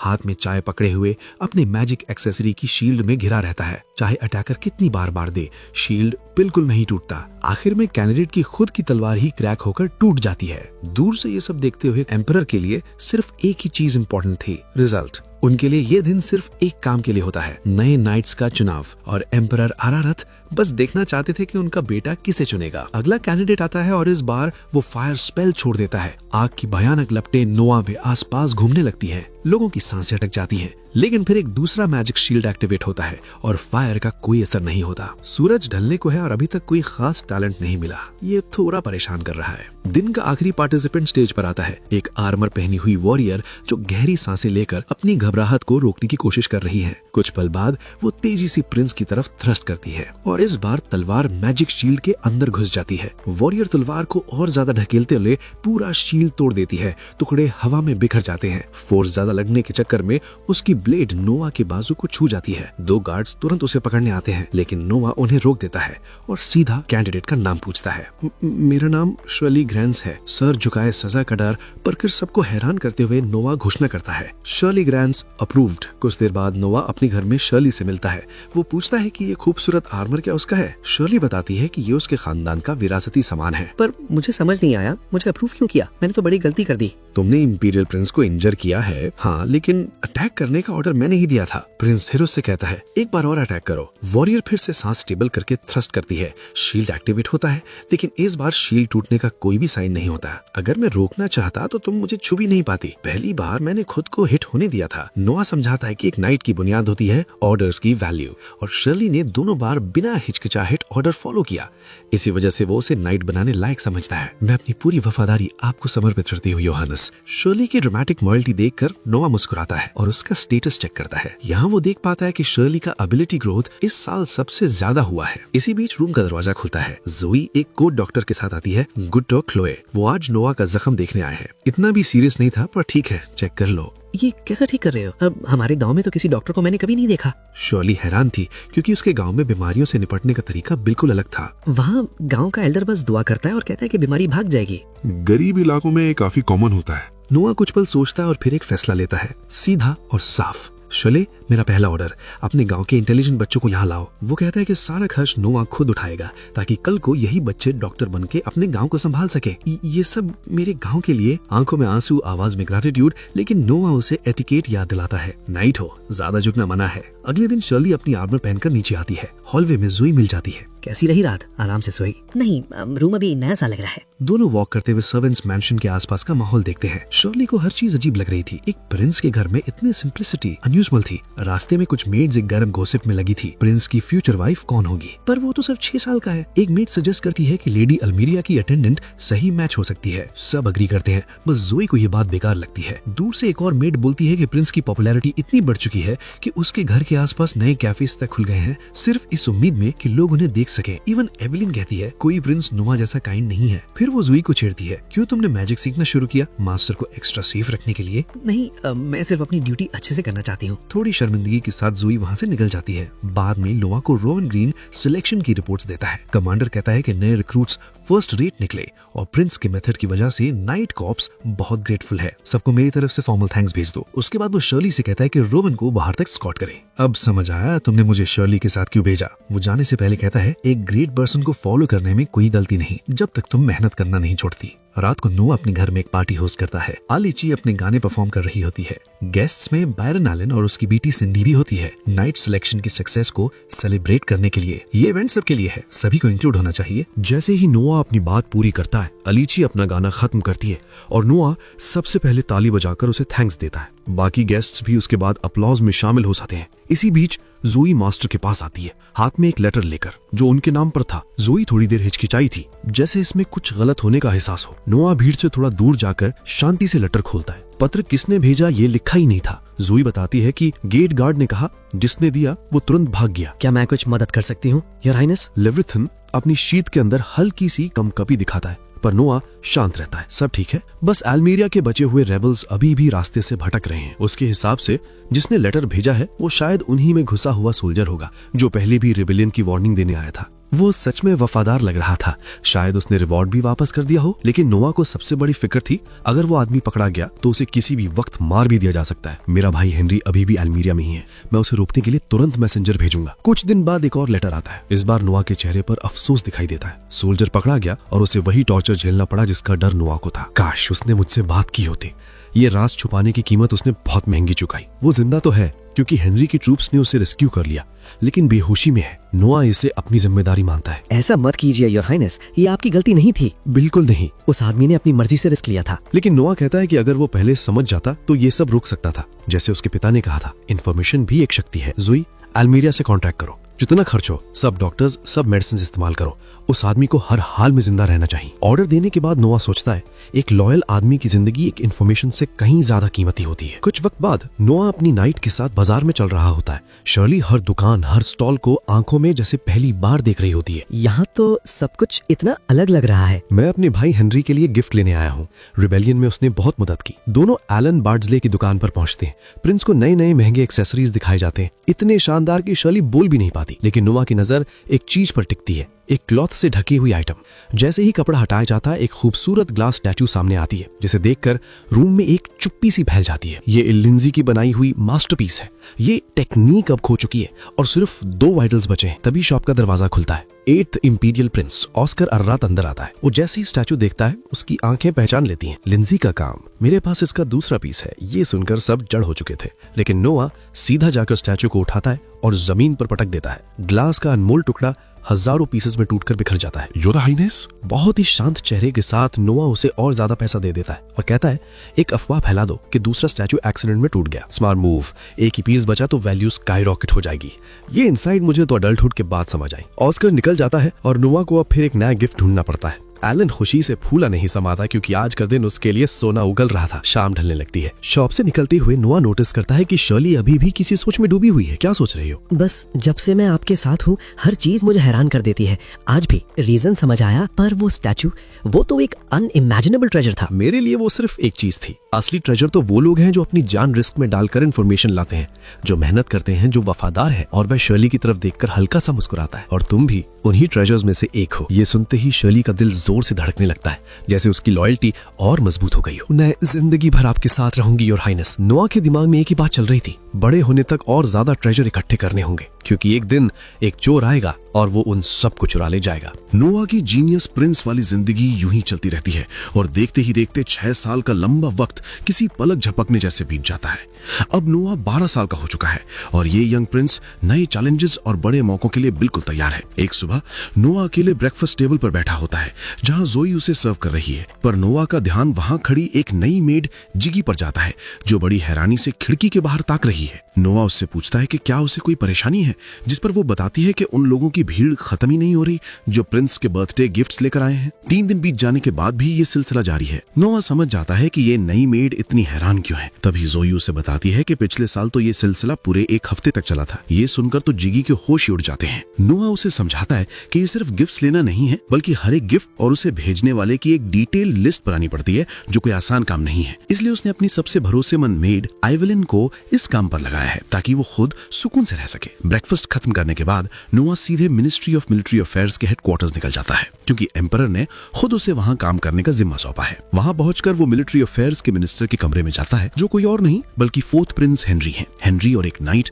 नोआ का स्वागत करते हैं। काम की बात शुरू करने से पहले हेनरी बताता है कि उन्हें एक इंपीरियल ऑर्डर मिला है, जिसके मुताबिक नाइट कैप्टन रियाज की कमांड में एक आर्मी भेजनी है ताकि एम्पायर के सदर्न हिस्से में हो रहे रिबेलियन यानी विद्रोह को कुचला जा सके। वहां के बारबेरियंस काफी जिद्दी और खतरनाक है, इसलिए प्लान ये है कि उन्हें पूरी ताकत से खत्म किया जाए। पर हेनरी कोई भी कदम उठाने से पहले नोआ की राय जानना चाहता है। नोआ को हेनरी का प्लान सही लगता है और वो नाइट रियाज की तरफ देखता है, जो हेनरी का खास बंदा है और काफी बार जंग के मैदान में अपनी काबिलियत साबित कर चुका है। नोआ को लगता है कि रियाज पर भरोसा किया जा सकता है, पर तभी वो उससे एक सवाल पूछता है कि वो असल में अपने साथ कितने सोल्जर्स ले जा रहा है। ये सवाल सुनते ही नाइट के पसीने छूट जाते हैं और वो जवाब देने में हिचकिचाने लगता है। हेनरी को उसका ये बर्ताव देखकर गुस्सा आ जाता है और वो फौरन एक्सप्लेनेशन मांगता है। रियाज तुरंत जमीन पर गिरकर माफी मांगने लगता है, पर नोआ हेनरी को शांत कराते हुए कहता है, भाई गुस्से मत होइए, ये तो पुरानी आदत है। नोआ हेनरी को याद दिलाता है कि वॉर के वक्त जनरल्स को फंडिंग उतने ही सोल्जर्स के हिसाब से मिलती है जितने वो दिखाते हैं, इसलिए कुछ जनरल्स लिस्ट में मर्चेंट्स और दूसरे हेल्पर्स के नाम डाल देते हैं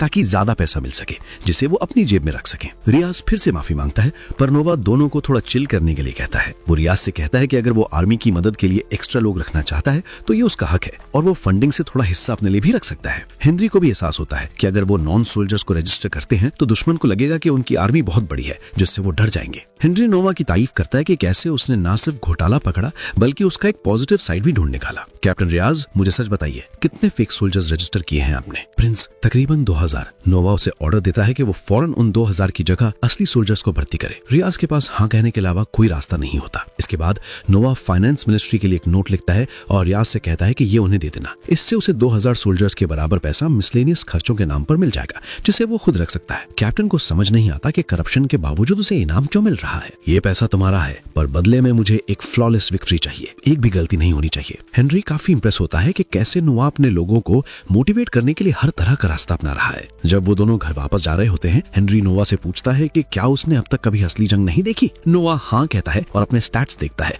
जो अभी भी लेवल 1 पर हैं, क्योंकि उसने कभी असली लड़ाई नहीं लड़ी। एम्पायर में अक्सर रॉयल बच्चे छोटी उम्र में ही मर जाते हैं और भले ही वजह बीमारी बताई जाए, पर असल में वो पावर के लिए किए गए असैसिनेशंस होते हैं। इसलिए रॉयल बच्चों को मैदान जंग से तब तक तक दूर रखा जाता है जब तक वो बड़े ना हो जाए, जब तक कि एम्परर का कोई डायरेक्ट ऑर्डर ना हो। नोवा, तुम 12 साल के हो गए हो, अब तुम्हें थोड़ा कॉम्बैट एक्सपीरियंस ले लेना चाहिए। जब भी एम्परर का हुक्म होगा मैं तैयार रहूंगा। हेनरी कहता है कि नोवा के पास लेजेंडरी मैजिक स्वॉर्ड है तो उसे ज्यादा दिक्कत नहीं होगी। तभी हेनरी की गाड़ी अचानक झटके से रुकती है क्योंकि एक लड़की उनके सामने आ गिरती है। वो गिड़गिड़ाकर मदद मांग रही होती है और जल्दी अंधेरी गलियों से और भी बच्चे बाहर निकलते हैं। उनके पीछे कुछ गुंडे होते हैं जो उन्हें पकड़कर एप्स्टीन आइलैंड भेजना चाहते हैं। वो लड़कियों को जबरदस्ती ले जाने की कोशिश करते हैं। तभी नोवा बाहर निकलता है और उन्हें रोकने का ऑर्डर देता है। उन बदमाशों को पता नहीं होता कि वो किससे बात कर रहे हैं। ए बच्चे, जाकर अपनी माँ का दूध पी, हमारे काम में मत आ। नोवा को उनकी बातों से कोई फर्क नहीं पड़ता और वो उनसे रजिस्ट्रेशन नंबर मांगता है क्योंकि बिना रजिस्ट्रेशन स्लेव ट्रेडिंग एम्पायर में इलीगल है। जब सवाल बढ़ने लगते हैं तो गुंडे हिंसा पर उतर आते हैं।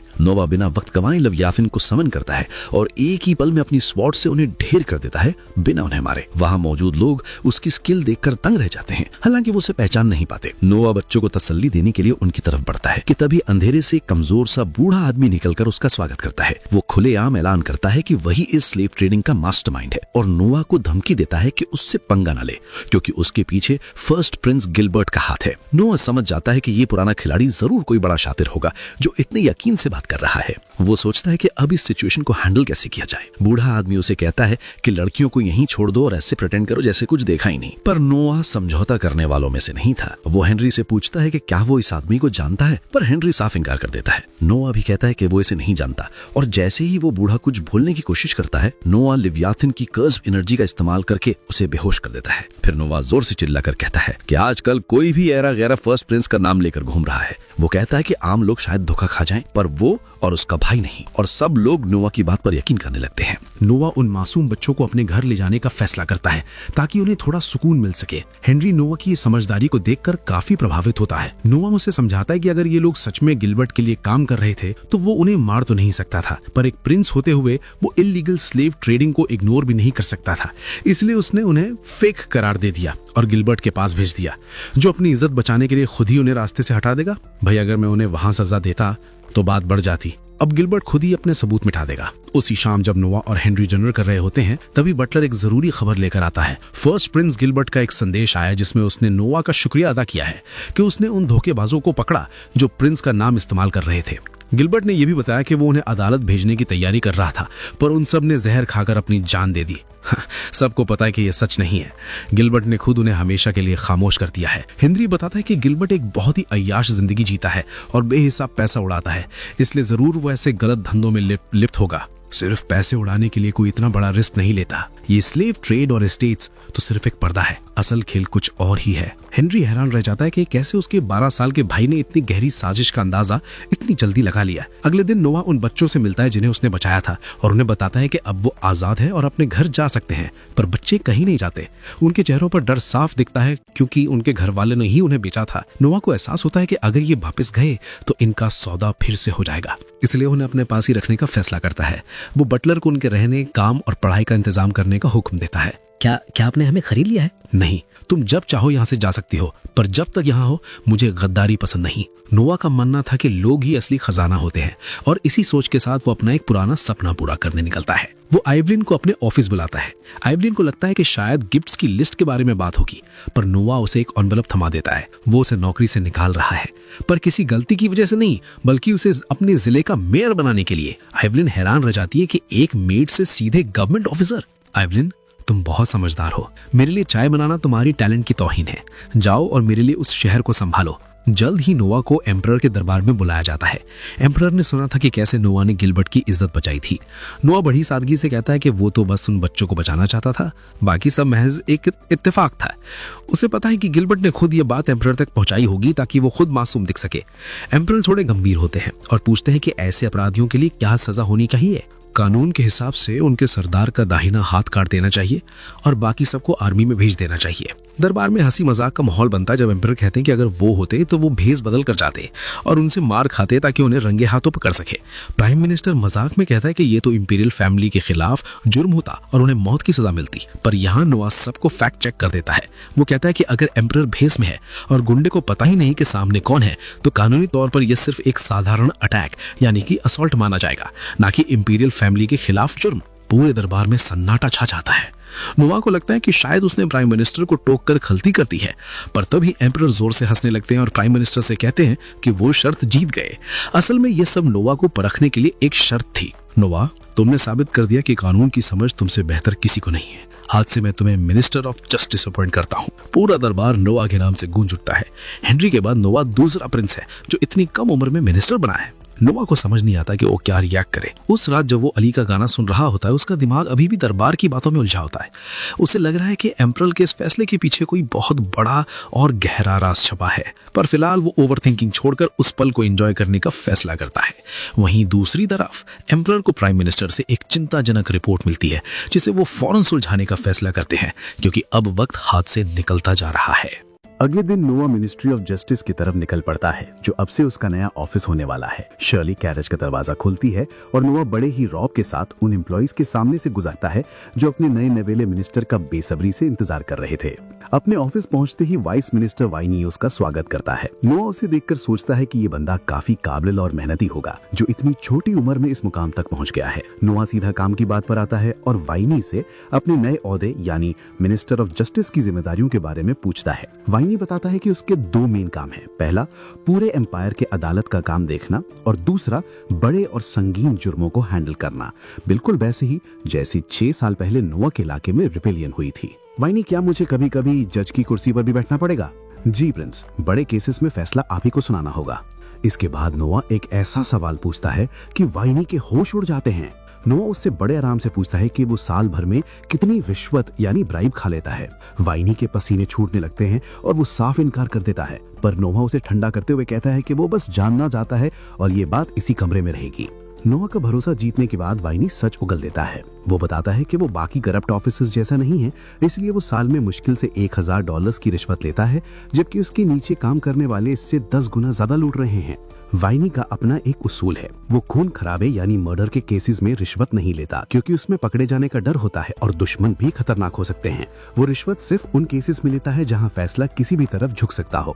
ये सुनते ही नोवा फौरन एक पे स्लिप लिखता है और वाइनी की सैलरी बढ़ाकर $5000 कर देता है, जो उसकी रिश्वत की कमाई से 5 गुना ज्यादा है। नोवा उससे शर्त रखता है कि इतने पैसे लेने के बाद वो कभी रिश्वत को हाथ नहीं लगाएगा। वाइनी अब समझ जाता है कि एम्परर ने एक 12 साल के बच्चे को इतना बड़ा ओहदा क्यों दिया है। वो इतना मुतासिर होता है कि सैलरी लेने से इनकार कर देता है और कहता है कि वो बिना किसी लालच के नोवा का वफादार बनकर रहेगा। नोवा को थोड़ा शक तो होता है, पर इस वफादारी की वजह से उसके स्टैट्स में अच्छा इजाफा होता है, इसीलिए वो वाइनी को उतना खास बंदा बना लेता है। उसी रात ऑस्कर अपने गार्डन में एक शानदार पार्टी देता है। नोवा उससे पूछता है कि आखिर उनके पिता ने उसे ही जस्टिस मिनिस्टर क्यों बनाया। ऑस्कर कहता है कि एम्परर नोवा को बहुत पसंद करते हैं, पर नोवा को लगता है कि हेनरी ने तो मैदान जंग में अपनी काबिलियत साबित की थी, पर उसने अब तक ऐसा कुछ नहीं किया। नोवा को एक और बात परेशान कर रही थी। वो ऑस्कर को पुरानी कहानी याद दिलाता है कि कैसे पहले क्राउन प्रिंस बचपन में ही चुन लिया जाता था और बाकी प्रिंस अय्याशी में एम्पायर का पैसा उड़ाते थे, जिसके बाद एम्परर ने सिस्टम बदल दिया ताकि हर प्रिंस को गवर्नेंस की तालीम मिले। भाई, मुझे लगता है एम्परर मुझे जस्टिस मिनिस्टर बनाकर किसी बड़े खेल की तैयारी कर रहे हैं। ऑस्कर ये सुनकर हैरान रह जाता है कि क्या एम्परर नोवा को अगला क्राउन प्रिंस बनाने का सोच रहे हैं। वो इतना चौंक जाता है कि अपनी जगह से खड़ा हो जाता है। तभी एक मैसेंजर एक खबर लेकर आता है। ये खबर सुनते ही ऑस्कर के होश ठिकाने आ जाते हैं। एम्परर ने किल ऑस्कर को मिनिस्टर ऑफ फाइनेंस बनाने का फैसला किया है। नोवा समझ जाता है कि ये सब क्राउन प्रिंस एल्बर्ट पर दबाव बनाने के लिए किया जा रहा है। शहर के दूसरे कोने में रॉयल गार्ड्स एक इमारत पर धावा बोलते हैं और उन लोगों को गिरफ्तार करते हैं जो एम्परर के खिलाफ साजिश रच रहे थे। प्राइम मिनिस्टर एम्परर को बताता है कि वो लोग गद्दार चाहते थे कि एम्परर रिजाइन कर दें ताकि क्राउन प्रिंस एल्बर्ट तख्त पर बैठ जाए। एल्बर्ट 30 साल से क्राउन प्रिंस है, तो जाहिर है वो जल्द से जल्द कुर्सी पर बैठ चाहता होगा। एम्परर को ये सुनकर दुख तो होता है, पर क्योंकि एल्बर्ट के खिलाफ कोई ठोस सबूत नहीं है, वो कुछ नहीं कर सकते। जब उन्हें पता चलता है कि उनके प्लान्स का ऑस्कर और नोवा ने पहले से ही अंदाजा लगा लिया था, तो वो सारा क्रेडिट नोवा को देते हैं। एम्परर को लगता है कि उनके बड़े बेटे गिलबर्ट और एल्बर्ट इस मुल्क के लायक नहीं है और उनकी सारी उम्मीद अब हेनरी, ऑस्कर और नोवा पर टिकी है। अगले दिन नोवा के पास उस साजिश की रिपोर्ट आती है और उसे ही इसका फैसला सुनाना है। वाइनी परेशान है क्योंकि सारे सबूत एल्बर्ट की तरफ इशारा कर रहे हैं, पर कुछ भी क्लियर नहीं है। एम्पायर का कानून कहता है कि अगर कोई रॉयल फैमिली का सदस्य बगावत करे तो उसे बीच से चीरकर मौत की सजा दी जाए, पर एक क्राउन प्रिंस को मौत देना पूरे एम्पायर को हिला सकता है। और नोवा जानता है कि उसके पिता ऐसा नहीं चाहते। एम्पायर चाहते हैं कि एल्बर्ट का नाम इस गंदगी में ना आए। अगर इन्वेस्टिगेशन और चली तो कोई ना कोई अल्बर्ट का नाम उगल देगा। हमें इसे यहीं खत्म करना होगा। नोआ फौरन अपना फैसला सुनाने एम्परर के ऑफिस पहुंचता है। वो कहता है कि इस साजिश में शामिल हर एक शख्स को बिना देरी किए तुरंत मौत की सजा दी जाए। आमतौर पर एग्जीक्यूशन साल के एक खास दिन होते हैं, पर नोआ अपनी पावर्स का इस्तेमाल करके इसे जल्दी खत्म करना चाहता है ताकि एल्बर्ट का नाम कभी बाहर ही ना आ सके। ये सुनकर एम्परर इतने खुश होते हैं कि वो फौरन अपने सेवक को नोआ की सालाना सैलरी में $1000 और बढ़ाने का हुक्म देते हैं। वो नोआ की पीठ थपथपाते हुए उसे यूं ही बेहतरीन काम करने की हिदायत देते हैं, जिससे नोआ को पक्का यकीन हो जाता है कि ये सारी भागम भाग सिर्फ एल्बर्ट के चक्कर में हो रही है। नोआ वापस मिनिस्ट्री ऑफ जस्टिस पहुंचता ही है कि शर्ली भागती हुई आती है और उसे एक इमरजेंसी के बारे में बताती है। नोआ देखता है कि मिनिस्ट्री की हिफाजत करने वाले नाइट्स बुरी तरह जख्मी हैं और उनमें से एक की मौत हो चुकी है। जख्मी नाइट बताता है कि हमला करने वाले अभी भी अंदर ही हैं। नोआ पहले हेनरी को बैकअप के लिए बुलाने का सोचता है, पर उसे एहसास होता है कि इस हमले की टाइमिंग कुछ ज्यादा ही सटीक है। वो अपना प्लान बदल लेता है और शर्ली को ऑर्डर देता है कि अपने सभी साथियों को इकट्ठा करे और मिनिस्ट्री की घेराबंदी कर दे। उसके कहे बिना ना कोई अंदर जाएगा ना बाहर। नोआ अपनी तलवार लेवायथन निकालता है और अंदर की तरफ बढ़ता है, जहां उसे और भी लाशें और डरे हुए ऑफिशियल्स मिलते हैं। सब लोग नीचे छुप जाओ और हिलो मत। नोआ जल्द ही एक हमलावर को एक ऑफिसर को खंजर मारते हुए पकड़ लेता है। वो तेजी से उस पर झपट्टा मारता है और उसे ढेर कर देता है। वो गुंडा जहर खाकर खुदकुशी करने की कोशिश करता है, पर नोआ अपनी शील्ड रिंग्स का इस्तेमाल करके उसे ऐसा करने से रोक देता है। तभी 3 और हमलावर वहां आ धमकते हैं, पर नोआ अपनी कमाल की स्पॉट स्किल्स से उन्हें पल भर में निपटा देता है और उन्हें भी जहर पीने से रोक लेता है। कुछ ही देर में वाइनी वहां पहुंचता है और नोआ का ये रूप देखकर दंग रह जाता है, पर नोआ को सिर्फ नुकसान का हिसाब चाहिए था। प्रिंस, हमारे गार्ड्स के अलावा वो सारे गद्दार मारे गए जिन्हें हमने कल पकड़ा था। नोआ तुरंत समझ जाता है कि ये असैसिन्स एल्बर्ट ने भेजे थे ताकि सारे सबूत मिटाए जा सके। वो अचानक लेवायथन से खुद को जख्मी कर लेता है, जिससे वाइनी चौंक जाता है, पर नोआ का दिमाग कहीं और था। वाइनी, ये जख्म मुझे उन हमलावरों ने दिए हैं। एक प्रिंस को जख्मी करने की सजा क्या है? उन्हें उसी वक्त मौत के घाट उतार देना चाहिए प्रिंस। तो फिर इंतजार किस बात का? शुरू करो। नोआ अपना इलाज करवाता है और वाइनी आकर खबर देता है कि एग्जीक्यूशन पूरा हो चुका है। नोआ सुकून की सांस लेता है, क्योंकि अगर वो असैसिन जिंदा रहते तो एल्बर्ट का नाम उगल देते। वो मन ही मन उस बेवकूफ क्राउन प्रिंस को कोसता है जिसने इतनी बड़ी लापरवाही की। अगले दिन एम्परर नोआ को बुलाते हैं और उसकी तबीयत का हाल पूछते हैं। नोआ कहता है कि वो बेहतर है, पर तभी एम्परर एक तीखा सवाल पूछते हैं कि क्या वो गुंडे इतने काबिल थे कि नोआ जैसे योद्धा को जख्मी कर दें? नोआ जानता था कि एम्परर का जासूसी नेटवर्क सब जानता है, इसलिए वो बड़ी चतुराई से बातों को घुमाते हुए कहता है कि कभी कभी हुनर से ज्यादा सोच मायने रखती है। एम्परर उसकी बातों से इंप्रेस हो जाते हैं। नोआ, मुझे तुम पर गर्व है। काश मेरे बाकी बेटे भी तुम्हारी तरह होते। इसके बाद एम्परर नोआ को वॉक पे ले जाते हैं। वो बताते हैं कि कैसे इतिहास की 10 में से 9 महान राजाओं का अंत काफी शर्मनाक रहा है। नोआ समझ जाता है कि एम्परर खुद को उन महान राजाओं में गिनते हैं। अगर एल्बर्ट की साजिश कामयाब हो जाती तो एम्परर की इज्जत मिट्टी में मिल जाती और लोग उन्हें एक कमजोर बुढ़ा कहते जो अपने बेटों को भी काबू नहीं कर सका। एम्परर एल्बर्ट को सजा इसलिए नहीं दे रहे क्योंकि वो नहीं चाहते कि उन पर अपने क्राउन प्रिंस को त्यागने वाला बाप का ठप्पा लगे। तभी नोआ के दिमाग में एक आइडिया आता है। पिताजी, आपने हेनरी, ऑस्कर और मुझे मिनिस्टर बनाया है, जो इस एम्पायर में पहली बार हुआ है। लोग इस पर सवाल उठा सकते हैं, इसलिए हम पर नजर रखने के लिए किसी को अपॉइंट करना चाहिए। मैं प्राइम मिनिस्टर से कह सकता हूँ। नहीं, आप क्राउन प्रिंस एल्बर्ट को प्राइम मिनिस्टर प्रिंस बना दीजिए। वो हम तीनों से ऊपर होंगे और हमारे कामों की देखरेख करेंगे। ये सुनकर एम्परर गुस्से में आ जाते हैं और नोआ को घर जाकर आराम करने को कहते हैं, पर नोआ उन्हें रोकता है और समझाता है कि एल्बर्ट 30 साल से क्राउन प्रिंस रहकर थक चुका है, उसे बस थोड़ी इज्जत और पावर की झलक चाहिए। नोआ सुझाव देता है कि एल्बर्ट को सिर्फ प्रॉक्सी बनाया जाए, यानी फैसला एल्बर्ट दिखाएगा पर आखिरी मुहर एम्परर की होगी। और अगर हम तीनों मिनिस्टर्स को लगे कि एल्बर्ट गलती कर रहा है तो हम सीधा आपके पास अपील कर सकते हैं। इस तरह एल्बर्ट के पास असली पावर नहीं होगी, पर उसका ओहदा बड़ा दिखेगा। नोआ, तुम कमाल हो। काश तुम थोड़ा पहले पैदा होते। एम्परर खुशी खुशी इस सिस्टम को लागू करने के लिए मान जाते हैं और नोआ का सिर सहलाते हैं। वो कहते हैं कि इस बेहतरीन आइडिया के लिए कोई भी रिश्वत या पैसा कम है, इसलिए वो उसे ट्रेजर रूम ले जाते हैं जहां एम्पायर की सबसे कीमती चीजें रखी हैं। एम्परर को याद था कि नोआ ने पिछली बार एक शील्ड चुनी थी, इसलिए वो उसे फिर से एक चीज चुनने को कहते हैं। नोआ अपनी लेवायथन को एक रडार की तरह इस्तेमाल करता है और एक छोटे से डिब्बे के पास छुप जाता है। जैसे ही नोआ उस डिब्बे को खोलता है, एक भयानक आग का भवंडर उसे अपनी लपेट में ले लेता है। उन लपटों के बीच नोआ को एक ऐसी आकृति दिखाई देती है जो बिल्कुल लेवाइथन की तरह थी और उसे तुरंत एहसास हो जाता है कि इसकी अपनी एक अलग विल यानी दिमाग है। वो आकृति नोआ पर हमला करती है, पर नोआ बड़े ही सिनेमैटिक अंदाज में अपनी तलवार से उसे डिफ्लेक्ट कर देता है और उसे हुक्म देता है कि वो उसकी बात माने। लेवाइथन की ताकत उस आकृति के आर पार निकल जाती है और सिर्फ एक ही वार में वो ढेर होकर एक छोटी सी अंगूठी में बदल जाती है। नोआ उसे आराम से हवा में ही लपक लेता है और आग थम जाती है। नोआ जब अपने स्टैट्स चेक करता है तो वो देखता है कि उसकी फायर एट्रीब्यूट पूरी तरह बदल चुकी है। कमाल है नोआ, तुमने इतनी आसानी से इसे वश में कर लिया। क्रूज तो ये देखकर दंग रह गया, पर एम्परर को पहले से ही उम्मीद थी कि उनके बेटे का फैसला इतना ही बेहतरीन होगा। आखिरकार उसने बिना किसी हिचकिचाहट के लुयर को चुना था। नोआ मत आता है कि इस अंगूठी में गजब की ताकत है। पिताजी उससे कहते हैं कि क्या वो इसे टेस्ट करना चाहेगा। वो उसके लिए एक टारगेट तैयार करवाने की बात करते हैं, पर नोआ इससे साफ इंकार कर देता है। एम्परर को लगता है कि जरूर उसके दिमाग में कोई बड़ा प्लान चल रहा है।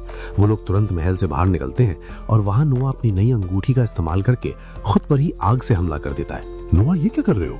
एम्परर घबरा जाते हैं, पर नोआ उन्हें तसल्ली देता है कि वो बिल्कुल ठीक है। तभी उन्हें एहसास होता है कि आग नोआ को छू तक नहीं पा रही। नोआ बताता है कि जैसा उसने सोचा था, लेवाइथन की पावर लुयर से थोड़ी ज्यादा है, इसलिए वो उसे रोक रही है। एम्परर ये भी महसूस करते हैं कि वो आग देखने में जितनी भयानक है उतनी गर्म नहीं लग रही।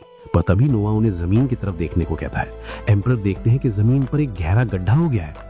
नोआ समझाता है कि लेवाइथन ने उस गर्मी को हर तरफ फैलने से रोका हुआ है ताकि कोई नुकसान ना हो। नोआ की ये मास्टरी देखकर एम्परर दंग रह जाते हैं और आधिकारिक तौर पर लुयर उसे सौंप देते हैं।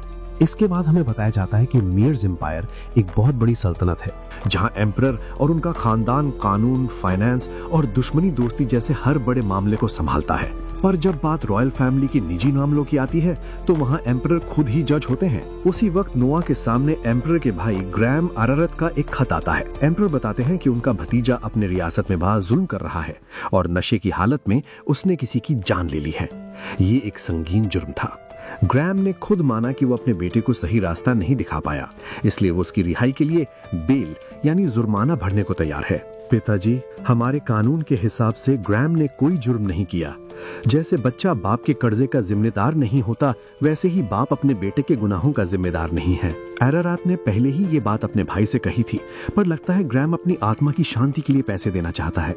नोआ जब देखता है कि बेल की रकम 30,000 रैंड्स है, जो राजधानी की सालाना कमाई से 250 गुना ज्यादा है, तो वो दंग रह जाता है। एम्परर पूछते हैं कि क्या उन्हें कानून बदलकर ये पैसा ले लेना चाहिए, क्योंकि बगावतों और कुदरती आपदाओं की वजह से शाही खजाना लगभग खाली हो चुका है। नोआ समझ जाता है कि उसके पिता की नजर उस मोटी रकम पर है, पर वो उन्हें चेताता है, अगर हमने जुर्म के बदले पैसे लेना शुरू कर दिया तो अमीर लोग खून करके भी बच जाएंगे। इससे पूरी हुकूमत में भ्रष्टाचार फैल जाएगा। खजाना भरने के लिए हमें कोई इज्जतदार रास्ता ढूंढना होगा। एम्परर अपने बेटे की इस गहरी समझ से इतने मुतासिर होते हैं कि वो नोआ को फौरन चीफ एडवाइजर का ओहदा दे देते हैं। तभी नोआ के दिमाग में एक शानदार आइडिया आता है।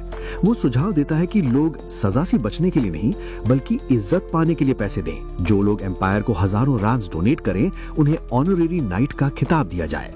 जब अमीरों के पास जरूरत से ज्यादा पैसा होता है तो वो रुतबा और पहचान ढूंढते हैं। एम्परर को ये बात जच जाती है और वो फौरन ऑस्कर को बुलाने का हुक्म देते हैं। नोआ वहां से इजाजत लेकर निकलता है, क्योंकि उसे डर है कि उसका ये नया प्लान कहीं उसके भाई ऑस्कर के फाइनेंस मिनिस्ट्री के काम में दखल न बन जाए। महल से निकलते वक्त नोआ की मुलाकात शीजू नाम के एक आदमी से होती है। वहां जमीन पर एक गहरा गड्ढा था। नोआ उस शख्स की मदद के लिए पैसे देता है और देखता है कि शीजू के पास एक जार में 2 लड़ाकू कीड़े हैं, जो वो 16th प्रिंस के लिए ले जा रहा है। ये देखकर नोआ के दिमाग में एक नया एक्सपेरिमेंट आता है। घर पहुंचकर वो अपनी पुरानी रिंग और नए एक्सेसरी का इस्तेमाल करता है। वो 2 रूहों को सम्मन करता है, एक पुराना लेवियथिन और दूसरा नया लुइयर। वो उन दोनों को आपस में लड़वाता है। ये सम्मन्स अपने पुराने मालिकों की टेक्निक्स को याद रखते हैं। इन्हें लड़ते हुए देखना किसी सबक से कम नहीं। हालांकि लेवियथिन का पलड़ा भारी था, पर लुइयर का मिजाज काफी मुकाबलेबाज था। नोआ को एहसास होता है कि इन दोनों की अलग अलग फाइटिंग स्टाइल्स देखकर वो खुद की लड़ाई को और बेहतर बना सकता है। तभी उसे अपनी स्टेटस विंडो में दिखता है कि उसका लेवल बढ़कर 2 हो गया है। नोआ इस एक्सपेरिमेंट में इतना डूब जाता है कि घंटों बीत जाते हैं। कई हार के बाद लुइयर को पहली बार जीत मिलती है, जिससे नोआ का फायर स्टेटस बढ़ जाता है। जोई के एक बफ देते ही नोवा लेवल 3 पर पहुंच जाता है। जोई हैरान थी कि उसका मालिक बिना मैदान में उतरे लेवल अप कर रहा है। नोवा उसे समझाता है कि एक ही दुश्मन से बार बार लड़ना काफी नहीं, उसे और मैजिकल आइटम्स ढूंढने होंगे। तभी वहां फोर्थ प्रिंस हेनरी आते हैं और नोवा की इस अनोखी तरकीब की तारीफ करते हैं। हेनरी टेबल पर एक डिब्बा रखते हैं और बताते हैं कि मॉन्स्टर नेस्ट अब तैयार है। इसका मतलब नोवा की पहली जंग का वक्त करीब आ गया है। मिलिट्री मिनिस्टर इस आइटम का इस्तेमाल ये जानने के लिए करते हैं कि किसी प्रिंस को अपने पहली मुहिम पर कितने सोल्जर्स ले जाने चाहिए। जैसे ही नोवा उस बॉक्स को छूता है, वहां एक कार्ड निकलता है जिस पर लिखा होता है 1। हेनरी की आंखें फटी की फटी रह जाती हैं। इसका मतलब था कि नोवा अकेला ही उस पूरे खतरे को खत्म करने के लिए काफी है। ऐसा इतिहास में पहले कभी नहीं हुआ था। नोवा, तुम वाकई में एक चमत्कार हो, एक अकेला योद्धा पूरी आर्मी के बराबर। जल्द ही नोवा के पास एम्परर का संदेश वहां आता है। वो कोई और नहीं बल्कि र्यूस केई होता है। चूंकि वो इस वक्त एम्परर का नुमाइंदा था, नोवा उसे पूरी इज्जत देता है। रियोस बड़े ही अदब के साथ ऐलान करता है कि 13th प्रिंस की पहली जंग की मुहिम को फिलहाल टाल दिया गया है और नोआ को अगले हुक्म तक इंतजार करना होगा। एनवॉय के जाने के बाद नोआ याद दिलाता है कि रियोस कई दरअसल 4th प्रिंस हेनरी का खास बंदा है। एम्पायर में ये रिवाज है कि रॉयल फैमिली के स्लेव्स अगर ऑफिसर बन जाएं तो वो पुरानी बंधनों से आजाद होकर डायरेक्ट रॉयल्टी के सबऑर्डिनेट्स माने जाते हैं। नोआ जब देरी का कारण पूछता है तो रियोस बताता है कि ये सब नोआ की उस हैरत अंगेज ताकत की वजह से है जो बॉक्स ने दिखाई थी। एम्परर इतने इंप्रेस हैं कि वो नोआ को किसी छोटी मोटी लड़ाई के लिए वेस्ट नहीं करना चाहते, बल्कि किसी बड़े मौके के लिए बचा कर रख रहे हैं। अब एम्परर हेनरी और 8th प्रिंस के साथ मिलकर ये प्लान बना रहे हैं कि दुनिया को नोआ की असली अहमियत कैसे दिखाई जाए। अगले दिन नोआ अपनी पर्सनल नाइट शर्ली के साथ एलन बार्सले की दुकान पर पहुंचता है। उसे एक ऐसा मैजिकल आइटम चाहिए जिसका अपना खुद का विल यानी दिमाग हो। एलन के पास ऐसा कुछ नहीं था, पर नोआ जानता था कि ऐसी चीजें आसान नहीं मिलती। वो एलन को सोने की मोहरों से भरी थैली थमा देता है। एलन, ये रखो, अगर ऐसी कोई कीमती चीज मिले तो सबसे पहले मुझे खबर देना। काम अच्छा रहा तो इनाम और भी बड़ा होगा। दुकान से निकलते ही शर्ली हैरान थी कि उनके मास्टर ने बिना किसी सामान के इतना पैसा क्यों छोड़ दिया। नोआ उसे समझाता है कि बड़े घराने ऐसे ही व्यापार करते हैं, भरोसे पर। तभी उनकी नजर एक हंगामे पर पड़ती है। एक आदमी एक दुकानदार को बुरी तरह पीट रहा था क्योंकि वो सामान खरीदना चाहता था जो पहले ही किसी और के लिए रिजर्व था। नोआ उसे रुकने का हुक्म देता है तो वो आदमी बड़े घमंड से अपना इंट्रोडक्शन दहलुम के रूप में देता है जो कि फर्स्ट प्रिंस गिलबर्ट के घराने से था। नोआ जब उस पर बदतमीजी का इल्जाम लगाता है तो दहलुम ढीठों की तरह हंसने लगता है। प्रिंस, आप जस्टिस मिनिस्टर हैं तो पता ही होगा, इंपीरियल हाउस होल्ड के लोगों पर बगावत के अलावा कोई और मुकदमा नहीं चल सकता, तो अपना ज्ञान अपने पास रखिए। दहलुम को लग रहा था कि उसकी प्रिविलेज पोजीशन उसे हर सजा से बचा लेगी, पर नोआ खामोश रहने वालों में से नहीं था। उसने दहलुम की रख पकड़ ली। अगर वो गिलबर्ट के घराने का था तो एक प्रिंस के सामने इस तरह खड़े रहने की जुर्रत कैसे की? जैसे कल नोआ और रियोस ने एक दूसरे को सम्मान दिया था, दहलुम ने वो मर्यादा तोड़ दी थी। नोआ ने इसी बहाने शर्ली को उसे अरेस्ट करने का हुक्म दिया। दहलुम ने तो नाइट पर हमला करने की कोशिश भी की, पर शर्ली ने उसे पल भर में ढेर कर दिया। नोआ ने भीड़ के सामने ऐलान किया कि दहलुम ने न सिर्फ गिलबर्ट का नाम मिट्टी में मिलाया है बल्कि 13th प्रिंस की तौहीन की है। क्या किसी के पास कोड़ा है? आज इसे शाही कानून का स्वाद चखाना पड़ेगा।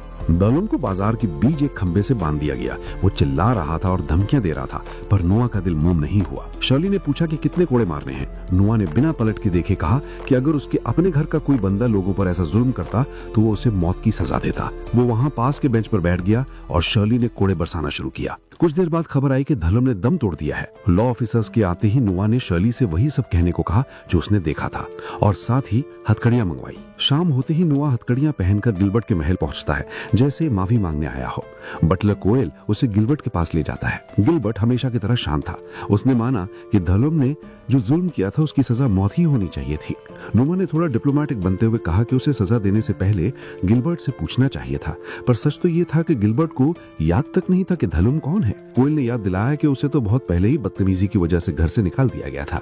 गिलबर्ट ने उल्टा नोआ की तारीफ की कि उसने कानून का मान रखा। महल से निकलते वक्त शर्ली ने पूछा कि माफी मांगने और ये हथकड़ियां पहनने की क्या जरूरत थी, जबकि गिलबर्ट को उस गुंडे से कोई मतलब ही नहीं था। शर्ली, गिलबर्ट बाहर से शांत है पर अंदर से भड़का हुआ है। वो मुझसे दुश्मनी मोल नहीं लेना चाहता क्योंकि एम्परर मुझ पर मेहरबान है, पर अगर मैं झुककर माफी ना मांगता तो वो पीछे से मुझ पर हमला जरूर करता। अब उसके लिए मुझसे दुश्मनी दिखाना मुश्किल हो जाएगा। अगले दिन दहलुम का मामला भी ठंडा भी नहीं हुआ था कि डॉन ऑट्स नाम का एक शख्स नोआ से मिलने आता है। वो इंपीरियल हाउसहोल्ड से था और नोआ के काम करने के ढंग से इतना इम्प्रेस था कि वो उसके लिए काम करना चाहता है। नोआ ने उसे समझाया कि दोनों जगह का माहौल अलग है और ऑट्स ने ठान ली थी कि वो नोआ का वफादार बनकर रहेगा। नोआ ने उसे कबूल कर लिया और डिलन को उस पर नजर रखने का हुक्म दिया। अगली सुबह जब नोआ की मेड्स उसे तैयार कर रही होती हैं, तभी डिलन वहां ऑर्ड्स के बारे में अपनी इन्वेस्टिगेशन की रिपोर्ट लेकर आता है। डिलन बताता है कि ऑर्ड्स ने अपनी पहचान छुपाने की काफी कोशिश की, पर सच ये है कि वो और उसके माँ बाप फर्स्ट प्रिंस गिलबर्ट के पुराने वफादार सेवक हैं।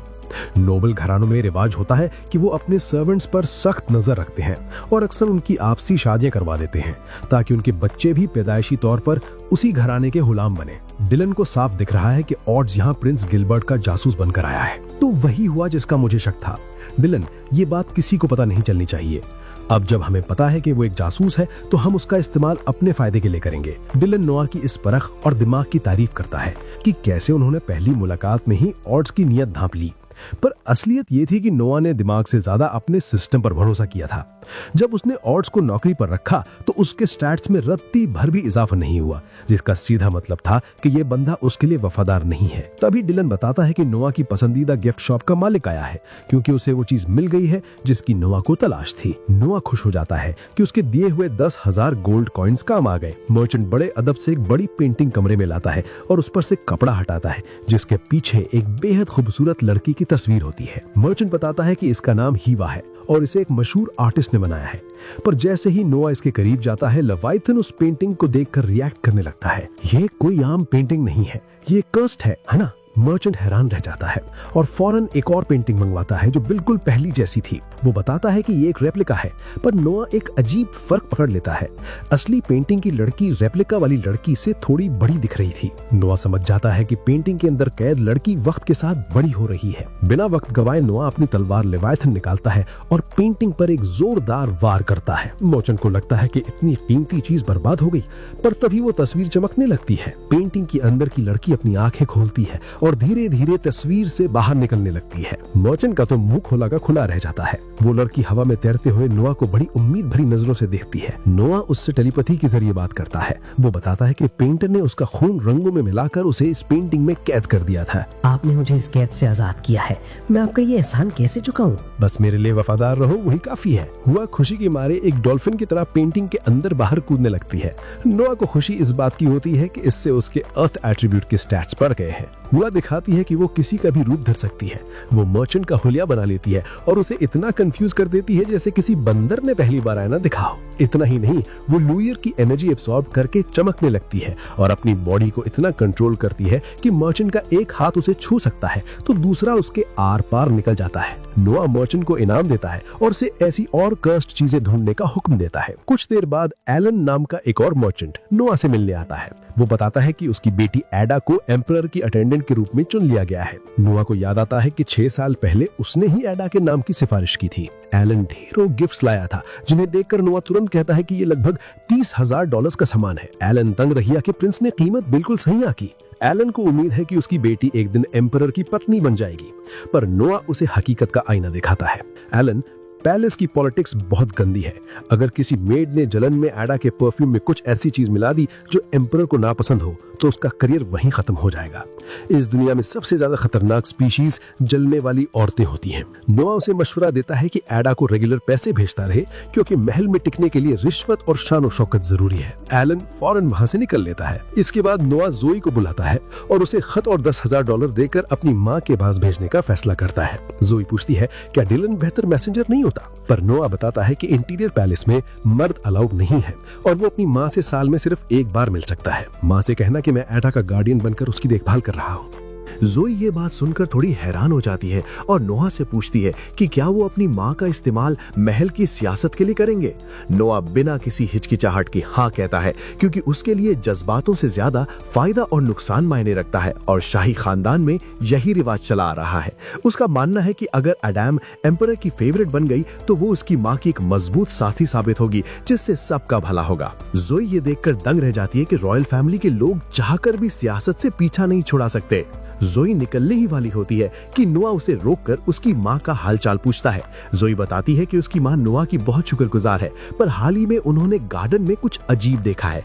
रात को गेट बंद करते वक्त उन्हें एक साया दिखा जो गार्डन में छुपकर घूम रहा था और जब उन्होंने उससे पूछा तो वो भाग गया। नोआ को ये जानकारी काफी दिलचस्प लगती है। वो जोई से कहता है कि वो अपनी माँ से कहे कि ये बात किसी को ना बताए क्योंकि वो खुद इसकी जांच करना चाहता है।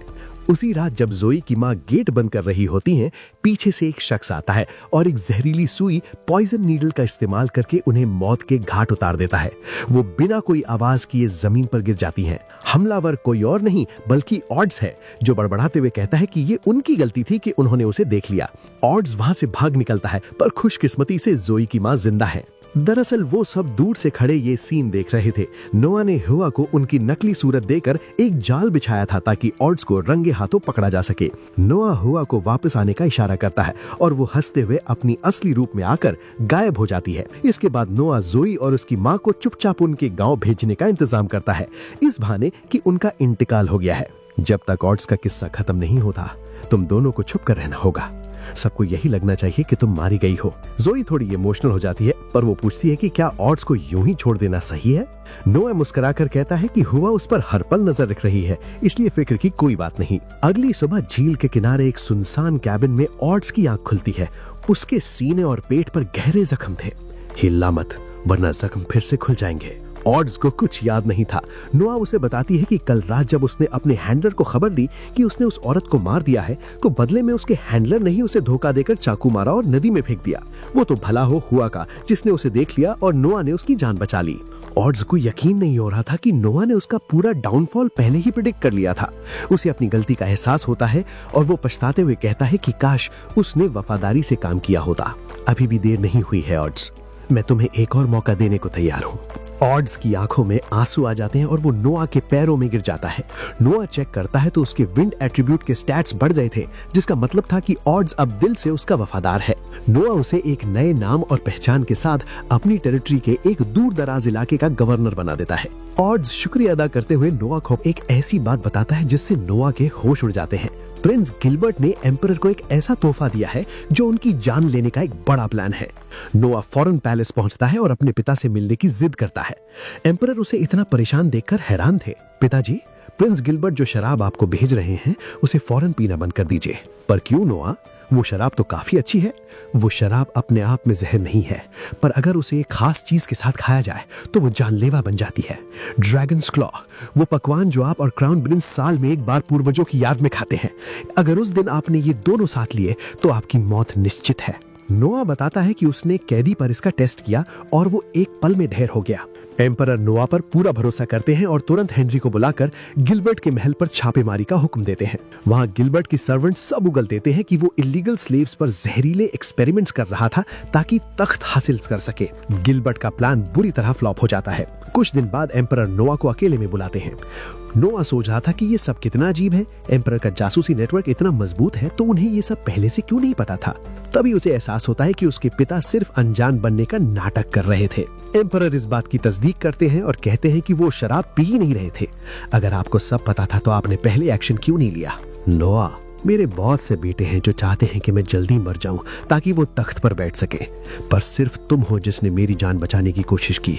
इसलिए मैं आज से तुम्हें मिनिस्टर ऑफ जस्टिस के साथ साथ वाइस मिनिस्टर ऑफ मिलिट्री और इंपीरियल गार्ड का गवर्नर जनरल बनाता हूँ। नोवा ये सुनकर दंग रह जाता है। ये तो बहुत बड़ी जिम्मेदारी थी। एम्परर उसे एक ऐसी बात कहते हैं जो उसे सुन कर देती है। नोआ, अगर कभी ऐसा हो कि कोई मेरा बेटा मुझे मारकर तख्त छीन ले तो मैं चाहता हूं कि तुम इंपीरियल गार्ड को लेकर पूरे कैपिटल पर कब्जा करो और खुद अगला एम्परर चुनो। थोड़ी ही देर में नोआ और एल्बर्ट को एम्परर के सामने बुलाया जाता है। गिलबर्ट के खिलाफ पक्के सबूत मिल चुके थे कि वो एम्परर को मारकर तख्त छीनना चाहता था। एल्बर्ट ये सुनकर सिर्फ अपना सिर झटकता है और कहता है कि गिलबर्ट एक नंबर का बेवकूफ था जो लालच में इतना अंधा हो गया। एम्परर उन दोनों से पूछते हैं कि अब गिलबर्ट का क्या किया जाए। नोआ सबसे पहले बोलता है और कानून की बारीकियां समझाता है। पिताजी, शाही कानून के मुताबिक गद्दारी की सजा सिर्फ मौत है। उसे बीच से चीर दिया जाना चाहिए। प्रिंस होने से कानून नहीं बदलता। पर मेरे पास एक और सुझाव है। हम उन पर सिर्फ अटेम्प्टेड मर्डर का केस हला सकते हैं। सजा वही रहेगी, पर हम एग्जीक्यूशन पर स्टे लगा देंगे। इसका मतलब सजा तभी दी जाएगी जब आप खुद आखिरी बार हुक्म देंगे। अल्बर्ट को ये बात समझ नहीं आती। वो कहता है कि जब मरना ही है तो अभी मारो और किस्सा खत्म करो। पर एम्परर उसे बीच में ही रोक देते हैं। वो नोआ की स्तूर अंदेशी की तारीफ करते हैं। नोआ ने न सिर्फ कानून देखा बल्कि अपने बाप के दिल का दर्द भी समझा। वो जानता जानता था कि एक बाप के लिए अपने ही बेटे की मौत का ऑर्डर देना कितना मुश्किल है। इस तरह गिलबर्ट उम्र भर कैद रहेगा और एम्परर को अपने बेटे के खून का बोझ नहीं उठाना पड़ेगा। एल्बर्ट को बाकी सारे गद्दारों को खत्म करने का काम सौंपा जाता है और वो वहाँ से निकल जाता है। एम्परर नोआ की समझदारी से इतने खुश होते हैं कि वो उसे गिलबर्ट की रियासत यानी फीफ देने का ऑफर करते हैं, पर नोआ फौरन इनकार कर देता है। नहीं पिताजी, अगर बाकी प्रिंसेस ने देखा कि गद्दारी पकड़वाने पर जमीन और टाइटल्स मिलते हैं तो वो एक दूसरे को फंसाने के लिए साजिशें शुरू कर देंगे। मैं नहीं चाहता कि हमारे खानदान में ऐसी आग लगे। एम्परर उसकी बात मान लेते हैं और एक नया मामला छेड़ते हैं। वो कहते हैं कि नोआ अब जल्द ही अपनी रियासत संभालने जाएगा, तो अब वक्त आ गया है उसकी शादी के बारे में सोचने का। रॉयल फैमिली में 12 साल की उम्र में मंगनी होना कोई नई बात नहीं थी। नोआ जानता था कि उसकी पहली पत्नी सियासत के हिसाब से चुनी जाएगी और उसमें उसकी पसंद नापसंद मायने नहीं रखती। एम्परर लाइटनिंग प्रिंस की पोती का नाम लेते हैं। एस्ट्रोलॉजी और नजारों ने इशारा किया था कि उन दोनों का बच्चा नोआ से भी ज्यादा काबिल और ताकतवर होगा। अगर वो इतने ही होनहार हैं, तो मुझे इस मंगनी से कोई एतराज नहीं है। नोआ बड़े सुकून से वहाँ से निकल जाता है। उसके जाने के बाद नोएल यानी एम्परर का खास बंदा कहता है कि ये लड़का वाकई हैरान कर देता है। इस उम्र में लड़के लड़की का नाम या सूरत पूछते हैं, पर नोआ को सिर्फ काबिलियत से मतलब है। एम्परर के दिमाग में एक ही सवाल था, क्या वाकई मेरा पोता नोआ से भी बड़ा रूलर बन पाएगा? नोएल बस इतना ही कहता है कि हम सिर्फ उम्मीद कर सकते हैं। उसी दिन डॉन यानी वो सर्वेंट जो स्पाई था वो नोआ के सामने लाया जाता है। डॉन डर के मारे घुटनों पर गिर जाता है और गिलबर्ट की गद्दारी के लिए माफी मांगते हुए कहता है कि उसे जल्द से जल्द मौत की सजा दे दी जाए, पर नोआ उसे रोक देता है। डॉन, खड़े हो जाओ, मैंने कब कहा कि मैं तुम्हें मारने वाला हूँ? मेरे लिए लोग खजाना है यानी ट्रेजर्स, और मैंने यूं ही जाया नहीं करता। गिलबर्ट का किस्सा खत्म हो चुका है, अब तुम्हें अपना नाम या छिपाने की जरूरत नहीं है। और हाँ, गद्दारी पकड़वाने का इनाम 1000 रैन होता है, पर मैं अपनी तरफ से एक और 0 लगा रहा हूँ, यानी 10,000 रैन। डॉन दंग रह जाता है। नोआ से समझाता है कि उसकी वजह से आज एम्परर जिंदा है, इसलिए ये इनाम तो कुछ भी नहीं है। नोआ उससे पूछता है कि वो क्या चाहता है। डॉन बिना सोचे कहता है कि वो अपनी पूरी जिंदगी नोआ की खिदमत में गुजार देगा। नोआ खुश होता है। नोआ अगले दिन शहर में घूम रहा था, तभी जीजी उसे कोहनी मारती है और एक भीड़ की तरफ इशारा करती है। वहाँ कुछ ऐसा हो रहा था जिसने सबका ध्यान अपनी तरफ खींच लिया था। भीड़ के बीचों बीच एक जवान लड़की खड़ी है जो वहाँ मौजूद हर किसी को खुलेआम मुकाबला करने का चैलेंज दे रही है। एंट्रेंस फीस है सिर्फ 3 रियान, पर शर्त बड़ी दिलचस्प है। अगर कोई उसे हरा देता है तो वो उसकी पत्नी, नौकरानी या जो वो चाहे बनने को तैयार है। नोआ दूर से ये सब देख रहा होता है। वो सोचता है कि स्लेव ट्रेडिंग तो कानूनन जुर्म है, पर क्योंकि ये लड़की खुद अपनी मर्जी से ये ऑफर दे रही है तो ये कानून के दायरे में ही आता है। एक तगड़ा आदमी मुकाबले के लिए आगे आता है, पर वो लड़की पल भर में उसे धूड़े चुटा देती है। एक के बाद एक कई लोग कोशिश करते हैं, पर वो सबको बड़ी आसानी से ढेर कर देती है। जब वो अगले चैलेंजर को बुलाती है तो पूरी भीड़ में सन्नाटा छा जाता है। अब किसी की हिम्मत नहीं हो रही थी। तभी एक ब्लॉन्ड यानी सुनहरे बालों वाला आदमी बड़े घमंड से आगे आता है और कहता है कि उसे फी देने की जरूरत नहीं, क्योंकि उसकी जीत पक्की है। वो तेजी से उस लड़की पर झपट्टा मारता है और अचानक लड़की की रफ्तार धीमी हो जाती है। वो कमजोर पड़ने लगती है और वो आदमी उसके पेट पर एक जोरदार मुक्का मारता है, जिससे वो जमीन पर गिर जाती है। रुक जाओ, तुमने धोखा दिया है। नोआ भीड़ से निकलकर आगे आता है और सबके सामने उस ब्लॉन्ड आदमी की पोल खोल देता है। वो बताता है कि उसने कोई नशीली दवा का इस्तेमाल किया है और दूर से अपने एक साथी से लड़की के पैर पर गोली चलवाई है। वो आदमी साफ इनकार करता है, पर नोआ बहस करने के मूड में नहीं था। वो अपनी लेवायथन उठाता है और दूर खड़े उस शूटर को एक ही वार में ढेर कर देता है। भीड़ उसे तुरंत पहचान लेती है। वो उस ब्लॉन्ड आदमी का हाथ चमचा रॉब था। अब वो ब्लॉन्ड आदमी नोआ से लड़ने के लिए तैयार होता है, पर नोआ बड़े सुकून से लेवायथन से उस पर 2 सटीक वार करता है। वो आदमी इतना डर जाता है कि अपने गिरते हुए पैंट संभालते हुए भीड़ में कहीं गायब हो जाता है। जब लड़की आंखें खोलती है तो नोआ को अपने पास बैठा पाती है। नोआ उसे बताता है कि उसके साथ धोखा हुआ था। पर तुम यहाँ ये सब कर क्यों रही थी? प्रिंस, मेरे पास पैसे खत्म हो गए थे। मैं 9th सिलेक्शन एग्जाम देने आई थी, पर मुझे रिजेक्ट कर दिया गया। जब मैंने अपील की तो 10th प्रिंस ने मुझसे ऐसी शर्तें रखी जो मैं कभी पूरी नहीं कर सकती थी। मुझे बस घर जाने के लिए पैसे चाहिए थे। नोआ जानता था कि जिस तरह वो लड़ी थी उसका सिलेक्शन ना होना नाइंसाफी थी। वो अपनी पॉकेट से 100 रियान निकालकर उसे थमा देता है, जो अगले एग्जाम तक उसके खर्चे के लिए काफी थे। लड़की हैरान थी कि एक अजनबी उसकी इतनी मदद क्यों कर रहा है। नोआ बस इतना कहता है कि वो उन लोगों की इज्जत करता है जो अपने उसूलों पर जीते हैं। तभी वहां चैड अपने गुंडों के साथ बदला लेने आधा मंगता है। लड़की बीच में आने की कोशिश करती है, पर नोआ उसे पीछे रहने को कहता है। उस वक्त एम्परर की दी हुए फ्लेम रिंग और नोआ की प्रोटेक्शन रिंग आपस में रिएक्ट करने लगती हैं और नोआ के हाथों पर फ्लेमिंग फिस्ट ग्लव्स बन जाते हैं। नोआ पल भर में चैड और उसकी पूरी गैंग को धूल चटा देता है। तभी भीड़ में से 10th प्रिंस का एक नाइट निकल कर आता है और नोआ के सामने घुटनों पर गिर जाता है। वो माफी मांगता है कि उसने इस हंगामे को होने दिया। नोआ समझ जाता है कि 10th प्रिंस के लोग ही ये सब करवा रहे थे। वो उसे वार्निंग देकर छोड़ देता है।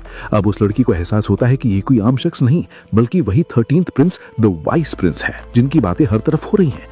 वो मुतासिर हो जाती है कि इतने बड़े प्रिंस ने बिना अपनी पहचान बताए एक अजनबी की मदद की। जैसे ही वो लोग वहां से निकलने लगते हैं, पास के बेंच पर बैठा एक शख्स धीरे धीरे ताली बजाने लगता है। कमाल है, इतनी छोटी उम्र में इतनी समझदारी और ताकत मैंने पहले कभी नहीं देखी। नोआ पहले तो उसे पहचान नहीं पाता, पर तभी उसकी नजर उस शख्स के पास रखी गोल्डन गॉड यानी सोने की सुराही पर पड़ती है। ये कोई और नहीं बल्कि इंद्र अरारत थे, जिन्हें दुनिया द लाइटनिंग प्रिंस के नाम से जानती है।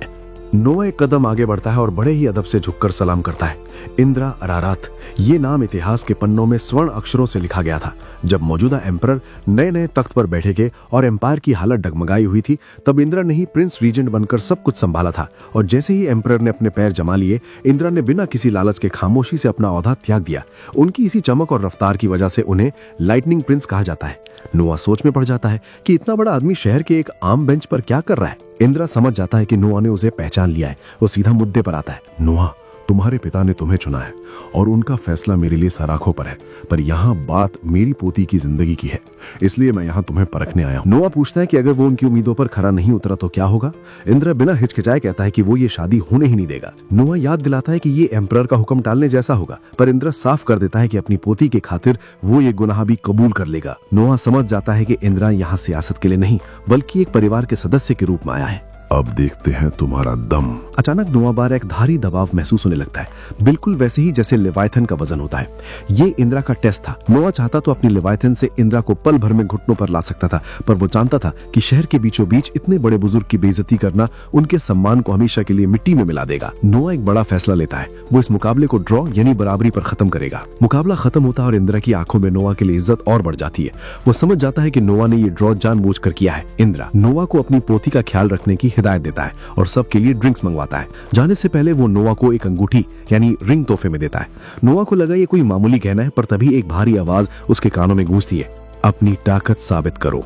एक पल में दुनिया गायब हो जाती है और नोआ एक खुले मैदान में होता है। एक जादुई सांड पूरी रफ्तार से उसकी तरफ बढ़ता है। नोआ अपनी लेवायथन उठाता है और एक ही बार में उस क्रीचर को ढेर कर देता है। स्टैट्स चेक करने पर पता चलता है कि उसकी लाइट स्किल बढ़कर C++ हो गई है। वो सांड बोलने लगता है और नोआ की गुलामी कबूल कर लेता है। जब नोआ होश में आता है तो इंद्रा बताता है कि ये बहमित है जिसकी ताकत अपने मालिक के मुताबिक बढ़ती है। नोआ अंगूठी पहनता है और पास रखी केतली उठाता है। जैसे ही वो उसे छूता है वो केतली सोने की बन जाती है और उसमें से सुनहरा तरल निकलने लगता है। इंद्रा ये देखकर दंग रह जाता है। अपनी पूरी जिंदगी में वो कभी बहमित को इस हद तक काबू नहीं कर पाया था, पर नोआ ने ये पल भर में कर दिखाया। मैं इसे अपने बाकी मैजिकल आइटम्स के साथ लड़वाऊंगा ताकि ये उनकी स्किल्स अब्सॉर्ब करके और ताकतवर बन सके। नोआ एक एक करके सबको समन करता है। लेवायथन, हिवावा और लोयर वो उन्हें एक लाइन में खड़ा करता है। तभी कुछ ऐसा होता है जिसने सबके होश उड़ा दिए। लगभग 1000 साल बाद ये चारों महाशक्तिशाली मैजिकल आइटम्स एक ही जगह पर जमा हुए थे। जैसे ही ये चारों साथ आते हैं, उनमें से एक बेहद रोशन और सुनहरी रोशनी निकलने लगती है जो पूरे इलाके को जगमगा देती है। नोआ हैरत से उस रोशनी को देख रहा था, बिल्कुल बेखबर कि अब क्या होने वाला है।